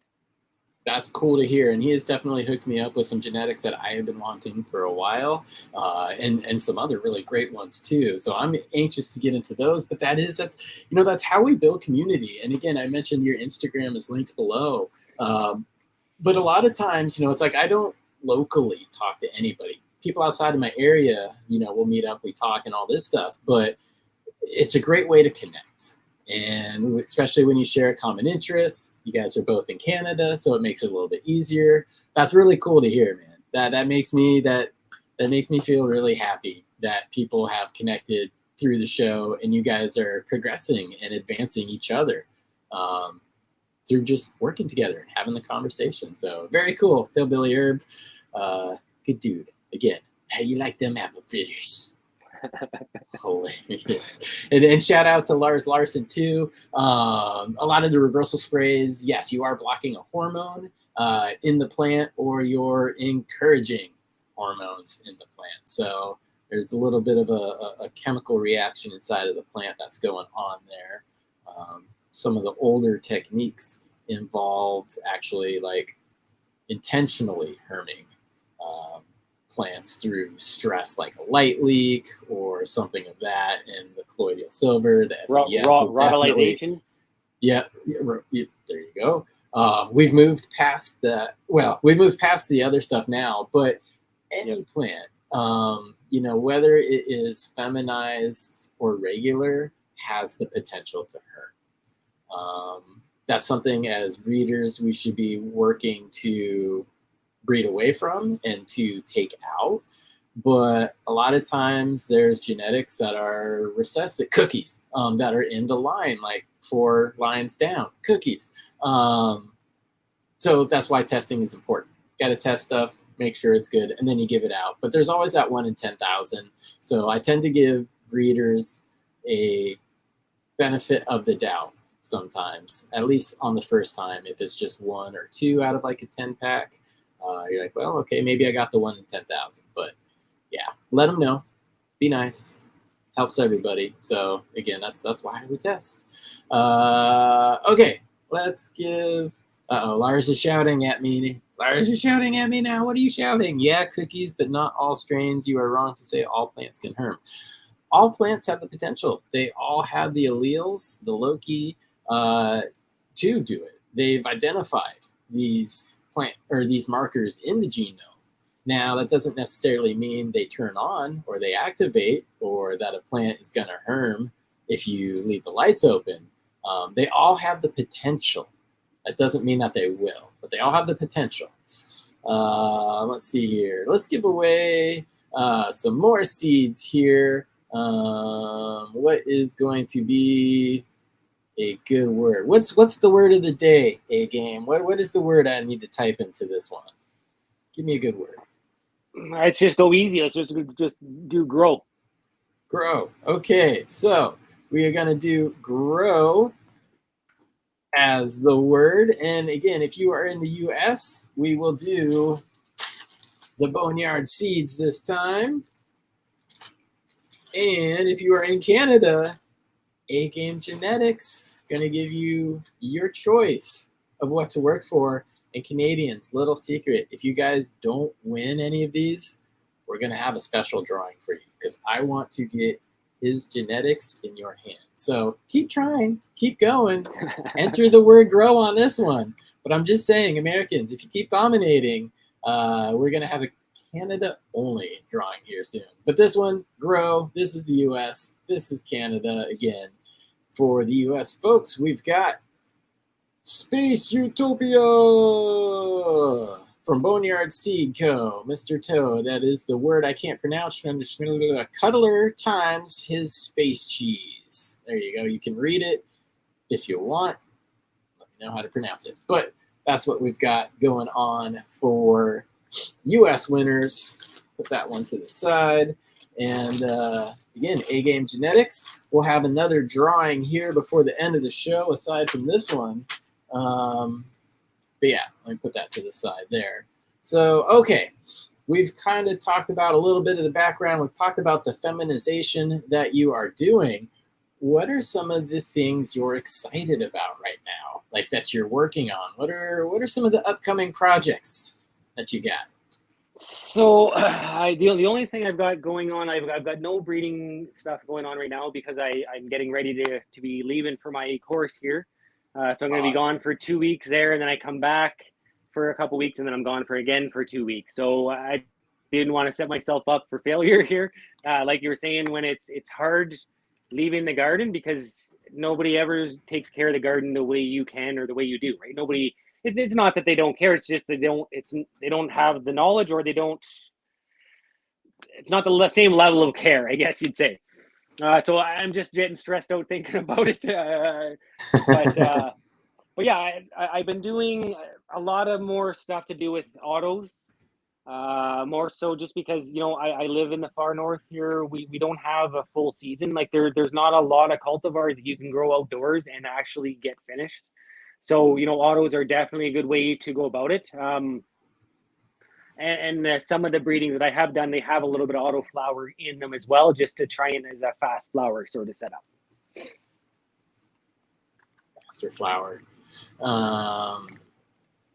Going back to the herm debate here. Let's see. Just address this here. Just so we could get some clarification, because he's asking good questions. Says it does not. That's what we're breeding out. It either herms under stress or it doesn't. That's why you test.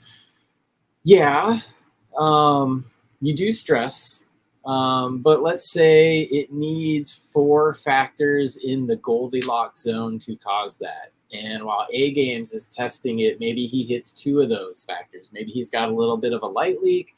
Maybe he's got really high humidity, but it doesn't herm under that. Cool. Well, what if you maybe add in really hot days and then really cold nights? Maybe that combination is what causes it to herm. So there's a lot of factors that go into it. Again, it's nice that they identified in the plant the signals that turn on, turn off, that can represent it. We don't necessarily know the mechanisms yet behind what turns it on and what turns it off, which is why we do all have, the too much nitrogen could cause it to herm. Some plants, yes, not all plants. Heat, same thing, light leak, same things there. So I'm hoping that is helping, and I'm seeing some good responses to you in chat as well. Maybe I'm full of shit. Possible. I try not to be. We do make mistakes sometimes, and we can't always be accurate. But I do my best, kind of like A Game, to research and to learn and to talk to other breeders, because that's one of the beautiful things about conversations like this. This is a good conversation, and people in chat and us kind of going back and forth into it. The beautiful thing about like internet shows and the forums like this is we get to crowdsource experience. We can only grow so many plants in a year. Like you're saying, again, there's only so much time. You're testing a new strain, it's taking you 4 months. But if 10 of us are growing the same strain, we can get like a year's worth of data in 4 months because we're crowdsourcing that. And so maybe I'm full of shit. I try not to be. I don't think I am here. But yeah, good conversation. And this is how we crowdsource and kind of learn things. Because again, if nobody ever questions what you're saying, do you really understand it? And that's how teaching has helped me. And, educating has probably helped for you as well, A Games, because it's one thing to understand something, but to be able to verbalize it and to teach it, that's really the hard part, because you really have to understand some of the things. So yeah, guys, please, anybody, feel free to be like, are you sure about that on anything that I say? And hopefully I'll be able to back it up. He's saying the burden of proof is on me, and that's fine. If you want to DM me, Lars, I am happy to send you some of these papers that I've referenced about locating the alleles and the loci that will trigger in the genome to or that directly relate to intersex traits. So yes, please DM me if you want. I'm more than happy to share that with you and try to get beyond the reasonable burden of proof. But okay, so we'll move on from that one. I think we covered that and gave a good solution. But let's get back to some of the growing. Did you have any of the grow room that you wanted to show us today, or maybe a little bit of the setup that we can all kind of look at? Yeah, Awesome. absolutely. Awesome. Let's do that. And again, everybody watching, another reason, I always like to do the grow tours is because we're likely to see something we may not have thought of yet. Sometimes people do things that just seem like common knowledge to them. And well, that's how you do it. That's the way I've always done it. But to us, we've never seen something. We're like, that's so freaking smart. So that's what I love about the tours. The smart person can see what's smart about the next person. Secretly, if you're afraid you're an idiot, then okay, to you, everybody's an idiot. So that's that. Here we go. Let me blow up the screen for you. All right. Okay, so this is like I the said, magic room. I've got a couple hanging in here because I'm not doing any breeding. Nice. Same sort of deal while I'm hanging or drying. I'm trying to, keep as close to 60 and 60 as I can, but I guess I got 60, 67 and 60. It's hot out today. It's as close as I can get. But this essentially is the 3 tents that I was talking about when I'm doing, a reversal, or even if it's a male, but I haven't done anything with these tents yet. So I'll have the 3 separate of them. They're all, plumbed together with the one AC Infinity vent fan. But so that just gives me the ability to do all 3. And then on the other side here, this is normally where I'll put the plant in to be pollinated. And I've got the 2 of them, which are vented separately outside. And so that's a setup in here. That's cool. I like how the 3 smaller tents were using just the one fan and had that piped. I think that's pretty smart. It's an efficient way of doing it, because in my brain I'd be like, oh god, now I need a fan for each of these tents. So what size of fan is it? A 4-inch or a 6-inch? So that's only a 4-inch there. Okay. When I'm running all of them, it's full bore. Like essentially, it probably should be a 6-inch. But I was using what I have here, and as you know how things go, as you upgrade, you get to where you should be or whatever, right? Yeah. No, so that looks great. I really like the AC Infinity tents. It's sort of idea. That's what I have. All my tents are now AC Infinity. Lighting in here in the 2x3s, I've got some Spider Farmer lights in there. In the 2x2s here, they're all Micro lights. So I got the Micro Array 2 in one of them, and then I've got the Micro Array 4 in the other, but I got it split in the 2 of them. And have you noticed, because I've not used those lights myself. I do use the Spider Farmer, and I am familiar with the AC Infinity. I've used their tents, their fans, their lights as well. Quality gear. I do have a discount code. I think it's Westport with AC Infinity. With Spider Farmer, it's Westport 420. But yeah, great gear. Have you noticed anything with the Micro lights different than maybe the Spider Farmers? Plant color, plant growth, anything? Or pretty much same? See, it's hard to say because I've never. The only way I can actually say if I've got 2 of the same cuts and I grow them, the same sort of, just under the different lights, same, but all the rest are the same, right? So, but what I have noticed when you turn them on, and if you're standing there, and you can notice there's more red in them, because you notice the spectrum of it is actually you can see more red. So I also went with the Pro version, which has more red. So essentially, I like them. They're supposed to be, all the data on them is great. Efficiency wise, the heat is less than some of the others that I'm using. Mm-hmm. So I do like them. And that is another video. I've watched a lot of his videos because it seems like a very data-based conversation.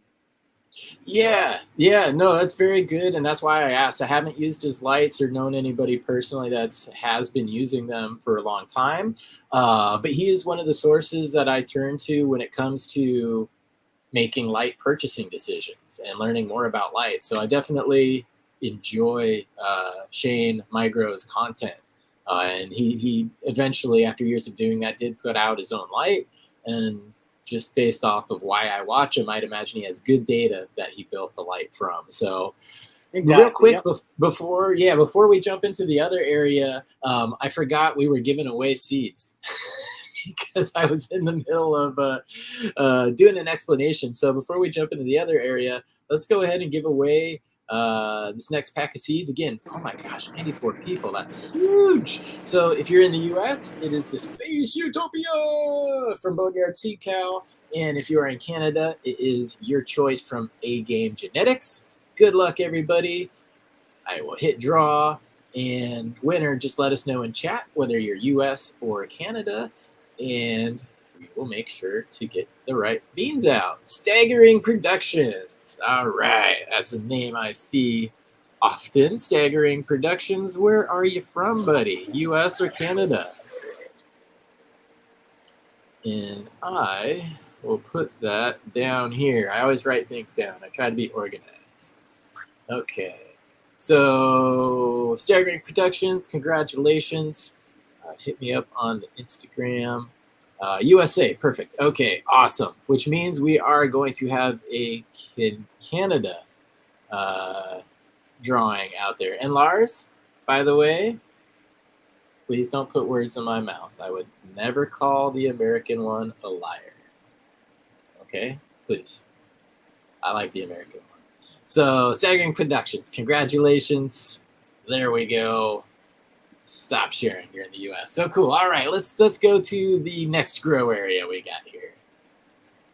Okay, so this is where I call essentially my lab area. So I do all my mixing of newts here. This is, I use tap water, so I aerate it, to get the chlorine out. And I keep a lot, sort of idea, more than I need. But it's always, sometimes when everything's due, you can go through a whole lot of water very quickly, especially right now because I have some stuff going in the greenhouse, which is right out that door. So in here, all my testing stuff is mostly Blue Lab. It's pH, soil pH, and then my newest toy I bought for the garden here is this the combo meter. So yeah, is a pH, temperature, EC. I can use it in soil as well as liquid. So it's a nice toy. That's very handy with the soil aspect to it too, because a lot of us can trying to be diagnosing a deficiency when in reality it's a lockout of a nutrient, and that will kind of help us too, because pH range dictates what nutrients are available. Yep. One of the things that dictates it. Yep. So in here, the main area, I've got two 3x3s, again, AC Infinity. So, I've got the one over there. Normally, I'll do a trellis in those. So what I want to do, like right now, this one's populated with some cuts that I'm keeping around for now. Cool.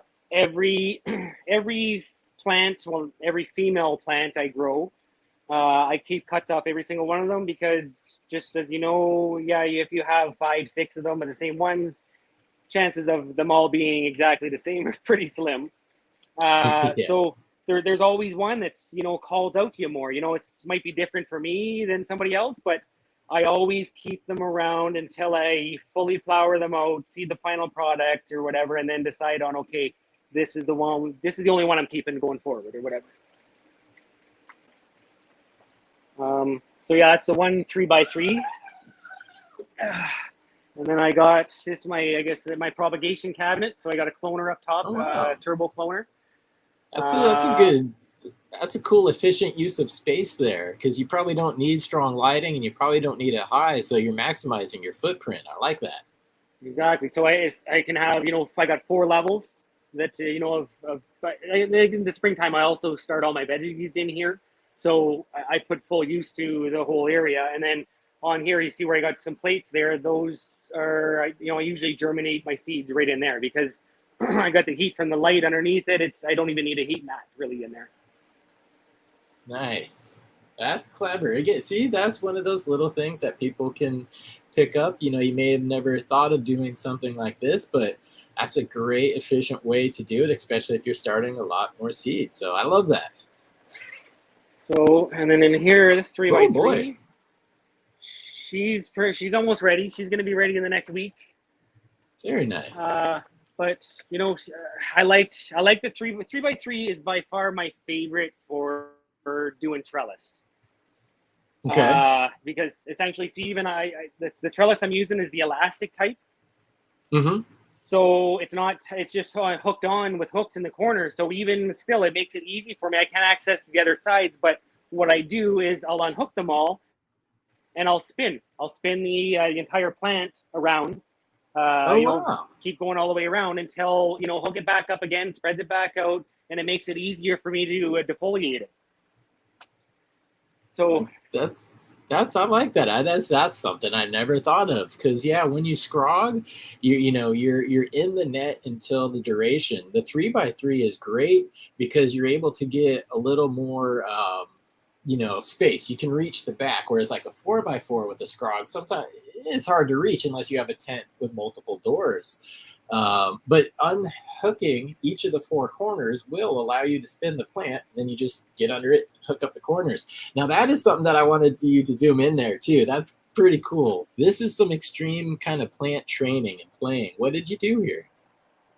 So I'm a very hands-on grower, all my plants, but normally in these 3x3s, I try to do like a type of showpiece or whatever, right? There's very select people that I've let into my garden, and the ones that I do, majority of which only see this portion, right? So I want to have something that, looks good. I feel the training plant is huge. It makes or breaks your grow. It can be, your overall flower quality, it can be changed with good training, as well as your overall yield. You spread everything out and allow a good airflow, everything's getting good light penetration or whatever, you're going to be happier with your overall product. And I am very much hard on myself, and I want to have the best product I can put out. I like to be proud of what I'm doing. So, yep. On these ones here, I normally do a little bit of twisting and turning. I had some other ones a little while ago that were more or less braided or whatever, right? But yeah, I enjoy messing around. That's cool. Very, very nice. This guy says very nice, and lots of support in chat there for that training. That's pretty cool, man. Awesome, as they say. So yeah, and then so my main flower areas is essentially Pigeons 420. I was on a video of his where it was just incognito setup, and like I was saying, the only majority I only show them this. So Yep. you guys are coming back in to get a sneak peek at majority of people don't get to see. Yeah, So right again, on. sort of secret door here. Come on through. So I was gonna harvest these girls in here. Well, here's my control panel. So I've got a Mars Hydro light controller, which is in the middle here. The older AC Infinity controllers for all my fans in the rooms. Same sort of deal over here. I've got cool. a 6-inch inlet, which is probably not quite enough, or 6-inch fan that I pump it in through a HEPA filter. So all the air that comes in this room is all filtered, as well as the lab out front. So it's kind of double filtered, I guess, coming into this room when the doors aren't open. That is. There's always a little bit of leak, but. Are you bringing fresh air in from outside? So I do have a room? fresh air duct at the back, but from another room. Okay, that's still cool. So I would have harvested this. So I do have a fresh air intake back there, but it doesn't get used a whole lot because of, like I say, it's so cold here, and so hot. They're sort of in the summer. But in here is plants I was going to harvest actually yesterday, but because you guys I was making the call today, I kept them around for one more day. I stripped pretty much most of the leaves off, and they're all pretty top heavy and hanging or whatever. But yeah, that's one flower room. That looks awesome, man. A lot of fun, and a lot of harvesting and trimming for you too, very shortly. Absolutely. So here is my other flower room, which is another 5x5. Okay, and what are we looking at in here? What plants are we looking at? So this here is from a breeder. I think a new friend of mine gifted me these seeds. Said that this is his favorite, by far favorite he's ever smoked, heaviest hitting, whatever. So he intrigued me, and I told him, okay, send him over. I'll try it out. So I believe the breeder is Wood Horse Seeds. Plant more seeds? No, I think Is it's it Wood Plant More? Horse. Wood horse seeds. Okay, sorry, I heard something different. Wood horse seeds. And are they Yeah. based in Canada, or No, do you know I where they're know. based out of? I don't even know, to be honest. I looked them up, and I think it's an older breeder. So this is like a strain that was around for quite a while. But yeah, I really like the way it's stacking up and even spreading out, kind of naturally. I'm doing like next to no plant training on these at all. I'm just kind of letting them do what they want to do. That's kind of what when I'm growing something brand new, I usually go that route, just to, I want to see what the plant is going to do naturally first, and Yeah. then the second time through, I'll make it do what I want it to do. Yeah, absolutely. I'm with you. I subscribe to that theory as well. Okay, and then in here, like all my lights back here are all Mars Hydro. This is an FCE. Then this room's an FCE 6500. I also got a California Lightwork UV light bar, UVB light. And on the that I run walls. right in the flower. Okay. Oh, On the sorry, walls in there, it looked like you had film. Is that a Panda film, or is that a Mylar? What are you using for reflective surface? That's a Mylar. It's a 6mm Mylar. I ran it even on the floor in all my rooms. I know Nice. you don't have to run that, but it's cleanliness. It's easy to clean. If there's little spills or whatever, it's nice and easy. It's easy to keep clean. And like I say, my rooms, they're like, this back here is spotless, always spotless. Excellent point. And we talked about that earlier. Cultural practices is the best for IPM, and somebody even mentioned it here in chat a second ago. They're like, that is clean, and I know my heart is happy. I'm a like clean person, and I like got my cords all zip tied and up and away. That's just me. But you mentioned right there how having that reflective surface, the floor or even a white floor, is beneficial because you see the dirt when it's on there. And the best way to keep Absolutely. a clean room is to have a floor where everything, like even a little speck of dirt, like just stands out at you. So good little golden nugget there. So this is a veg room. I just flipped these to flower. They're going to be moved into that other room where I showed you the plants that are being harvested today. I'm going to move it over there, just a little bit more room. These rooms are I normally just use for veg. They're 4x5. But yeah, I wanted to get this one started because it's already, fairly tall and going to end up running out of headroom. So, but these ones here are a Bruce Banner. It's from a breeder in Canada called Green Seeds. And it's a fast flower genetic. So it's a Bruce Banner fast flower. So a friend of mine grew them out once. These are all cuts from it. I'm growing it the second time through to see what I like about it and which one I want to keep around. And then I will probably reverse it and then make some seeds, copies of it or whatever. Nice. Now, when you're reversing, do you tend to reverse it onto the same plant and test those? Or are you doing like out crosses, feminized crosses, where the reversed one is going to a different strain? I've done them both ways, and essentially kind of what I'm going to try to do going forward is when I'm making a copy of it, I'm going to use the same, usually I use the exact same plant. So I'll reverse the cut and then I'll pollinate the same cut. Yeah. Okay. From the same plant. And then that way there, I'm keeping those ones, but at the same time, if it's chucking a lot of pollen, if it's a good reversal, I normally will always strategically have a few other plants ready at the right state of flower in order to pollinate them as well, because I like to see if I'm growing it and I'm reversing it, most times I like it enough that I want to grow it again. So if it's got good aspects of the one side and good aspects on the other side, I'm hoping most times it's something I'm going to like the final product. Yeah, and that's the stuff that takes time. And something that I'm seeing with this S1, and again, just talking to different breeders and growers out there, sometimes the S1 is a spitting image. Sometimes you get a whole bunch of variations, and there's different reasons for that.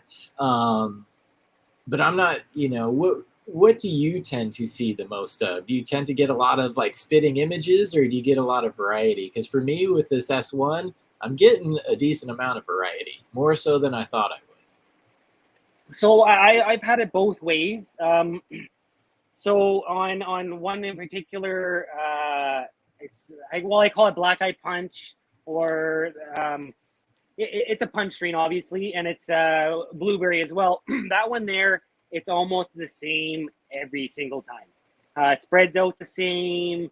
Usually, it kind of looks like you top it or you've got a lot of training time in it, but it's not. Usually it's just, levels itself out. It's actually a very nice growing plant.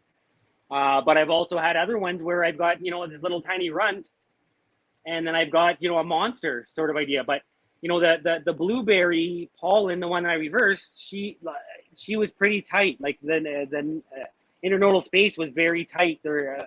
But the reason I went that. Oh, I just lost my AirPod here. Oh, okay. Well, we can hear him, but we'll wait till he gets back here. He'll be able to hear us here in a second. So we'll get the close up of me, and I guess since we are actually getting close to 2 hours, let's do another giveaway while he's plugging in the AirPods. Can you hear me again, A-Game? Yeah, I can hear you. Can you hear me? Oh, yep, I got you. Okay, back to you. Don't worry, guys. We are going to do that giveaway here shortly. So let's go back to the guest in his garden. All right, there we go. So Okay, I might as well show you yeah. the last piece here is my greenhouse. Woo! So I've got that girl there, and then I've got a bunch of my autos going here. These are these are testers for these ones. First time through, same sort of deal. Not doing anything with them, just letting them do their own thing. They all seem to be coming along rather nicely. One or two of them are a little. This one looks like it's going to be a little larfy kind of the idea, but the one side of the genetics on that was a Gorilla Girl, and it kind of grows a weird bud shape. So it's very much following that same sort of line. Yep. Well, yeah. That's very cool, man. I'm jealous of every time I see things under the sun. Now, it looks like you're using fabric pots there. What size of fabric pots are you using out there?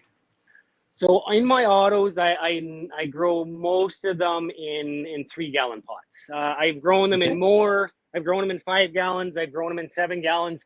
I found that essentially most of the time they don't even get close to reaching the outside of the pot in an auto when you're running in a 5-gallon or a 7-gallon.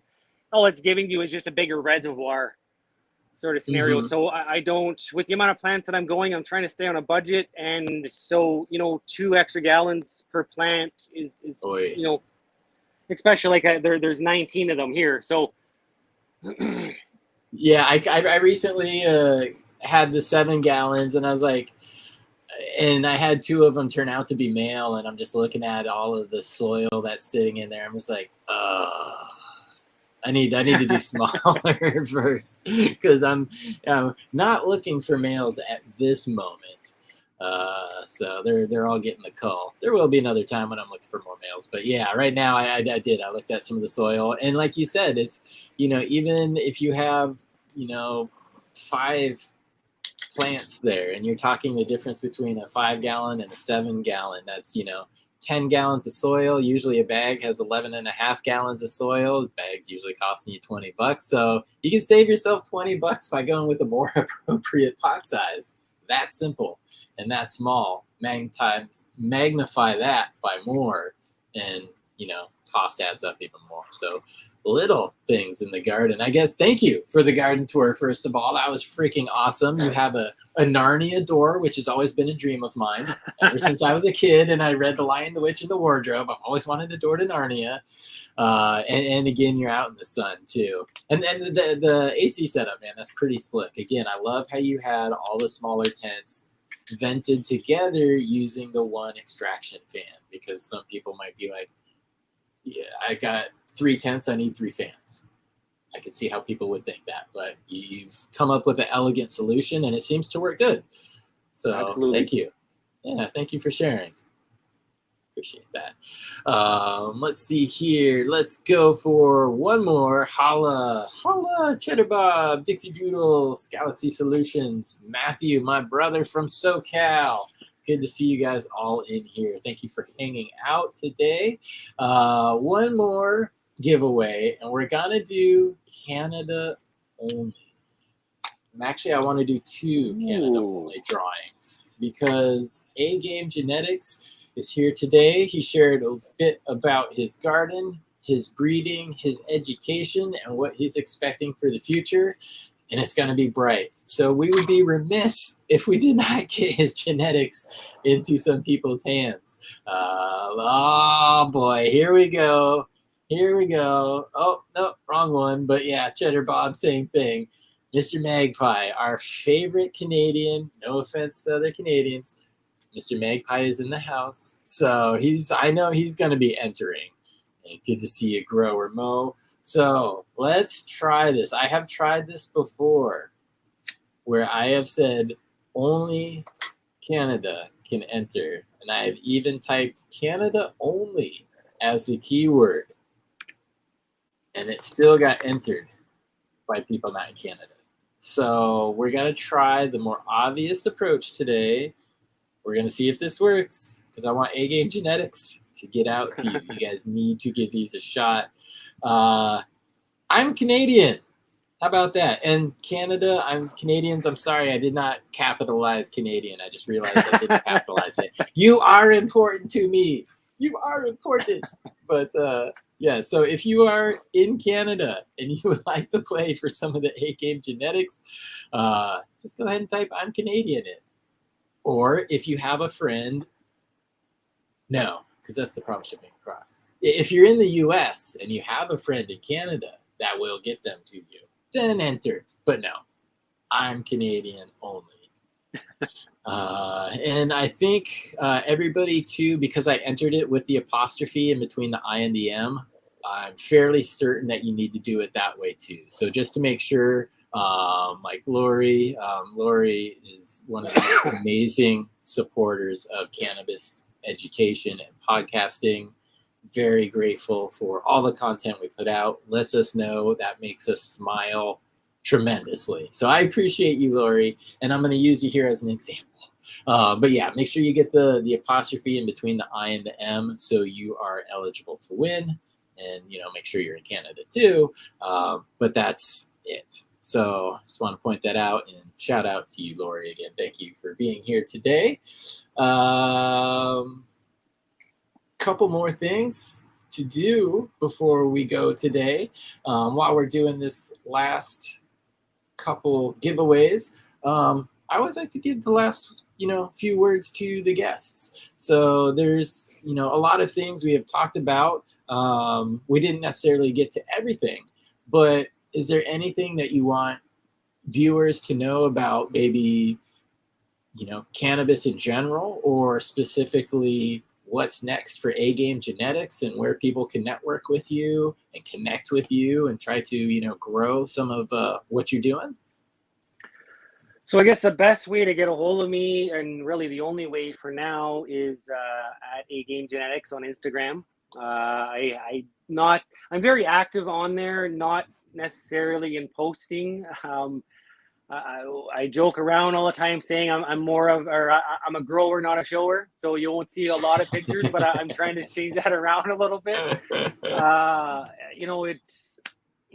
enjoy all of it. It's just, I can take 100 pictures and I'd be like, nah, none of these are seeing what I'm seeing here, whatever, showing what I'm seeing, sort of deal, right?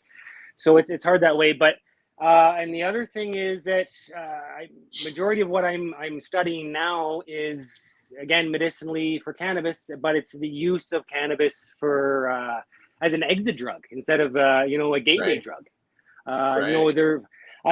Doing my travels at these dispensaries, I've met a couple people now that have successfully used cannabis to get off of hard drugs. And it's becoming, there's studies going on now about it. So I'm trying to learn as much about it as possible, because there's a lot of problems, it's an opioid addiction problem, epidemic, however you want to look at it. And if I can be part of helping people in that scenario as well, I'm all over it. I'd love to be able to. That's the thing that I like to do most in life, is to be able to help people. Awesome, man. Definitely a worthy cause. And you're going to help some people out here because we're going to give away some of your genetics. And I hope whoever wins them likes them, enjoys them, and shares them as well. Sharing is caring, folks, and we need to get as much of this, as many seeds out as we can, because we want to keep growing. Congratulations, doctor. Are you in the US or are you in Canada, doctor? Please let me know, because I'm curious. For some reason, I always pegged you as an American. But if you're in Canada, that's freaking rad, because you're another one of these names that I see in chats all over. Shoot, we talk back and forth in chats all the time on many different shows. So yeah, if you, oh, Bry Guy saying he is the USA. Doctor, how the fuck do people keep doing this to me? Like there's some like Canada haters out there. They just don't want Canada to win. So let's see here. Do I go to the giveaway tool? Doctor, you got 15 seconds to say I'm Canadian, man. Otherwise, I'm redrawing. So I'll give it that 20-second catch up. But doctor, please in chat, let me know you are indeed Canadian. Because I'm watching chat. I'm like, gosh, guys, leave it to the US, Ty. Okay, well, I'm going to do another drawing anyways because we were going to do two. So, doctor, let me know. Magpie. I love Mr. Magpie. Okay, Big Blade, we got a couple people saying that you are American. So, doctor, God damn it. Okay, we're going to draw again. Drawing again here. We'll see if we can get some Canadians, because I see Canadians that I know live in Canada for sure in the chat. So, T. Barrington, you're a freaking Canadian. I know that much. And Doctor, you are saying you are Canadian. Are you messing with me? The doc is a Canuck. Somebody else is saying he's a Canuck. Okay. Oh, Cake in a Cup. Oh, thanks, Cake in a Cup. I'm sorry we didn't have your wonderful country in the running this episode. Next episode, we're going to get back to the worldwide drawings, and that is courtesy of Big Blazer 80 and Chilbert UK. So we'll get back to the international ones next time, but we just did 2 Canadian drawings. Then apparently Doctor really did win, and that makes me happy. Dr. Leave me alone, buddy. Definitely reach out to me on Instagram, send me your information, or you can reach out directly to A Game Genetics. His Instagram is down in the show notes. So everybody just go and check out his page, give him a follow as well. And same T. Barrington. We've definitely, you know my number. So you can get a hold of me and send me the information, or if you'd like, just get a hold directly with A Game Genetics. So congratulations, guys. And I'm happy that we were able to give away a couple opportunities to try your work. Thank you very much for donating those for the show, A-Game. Appreciate that. Glad to help. Yep.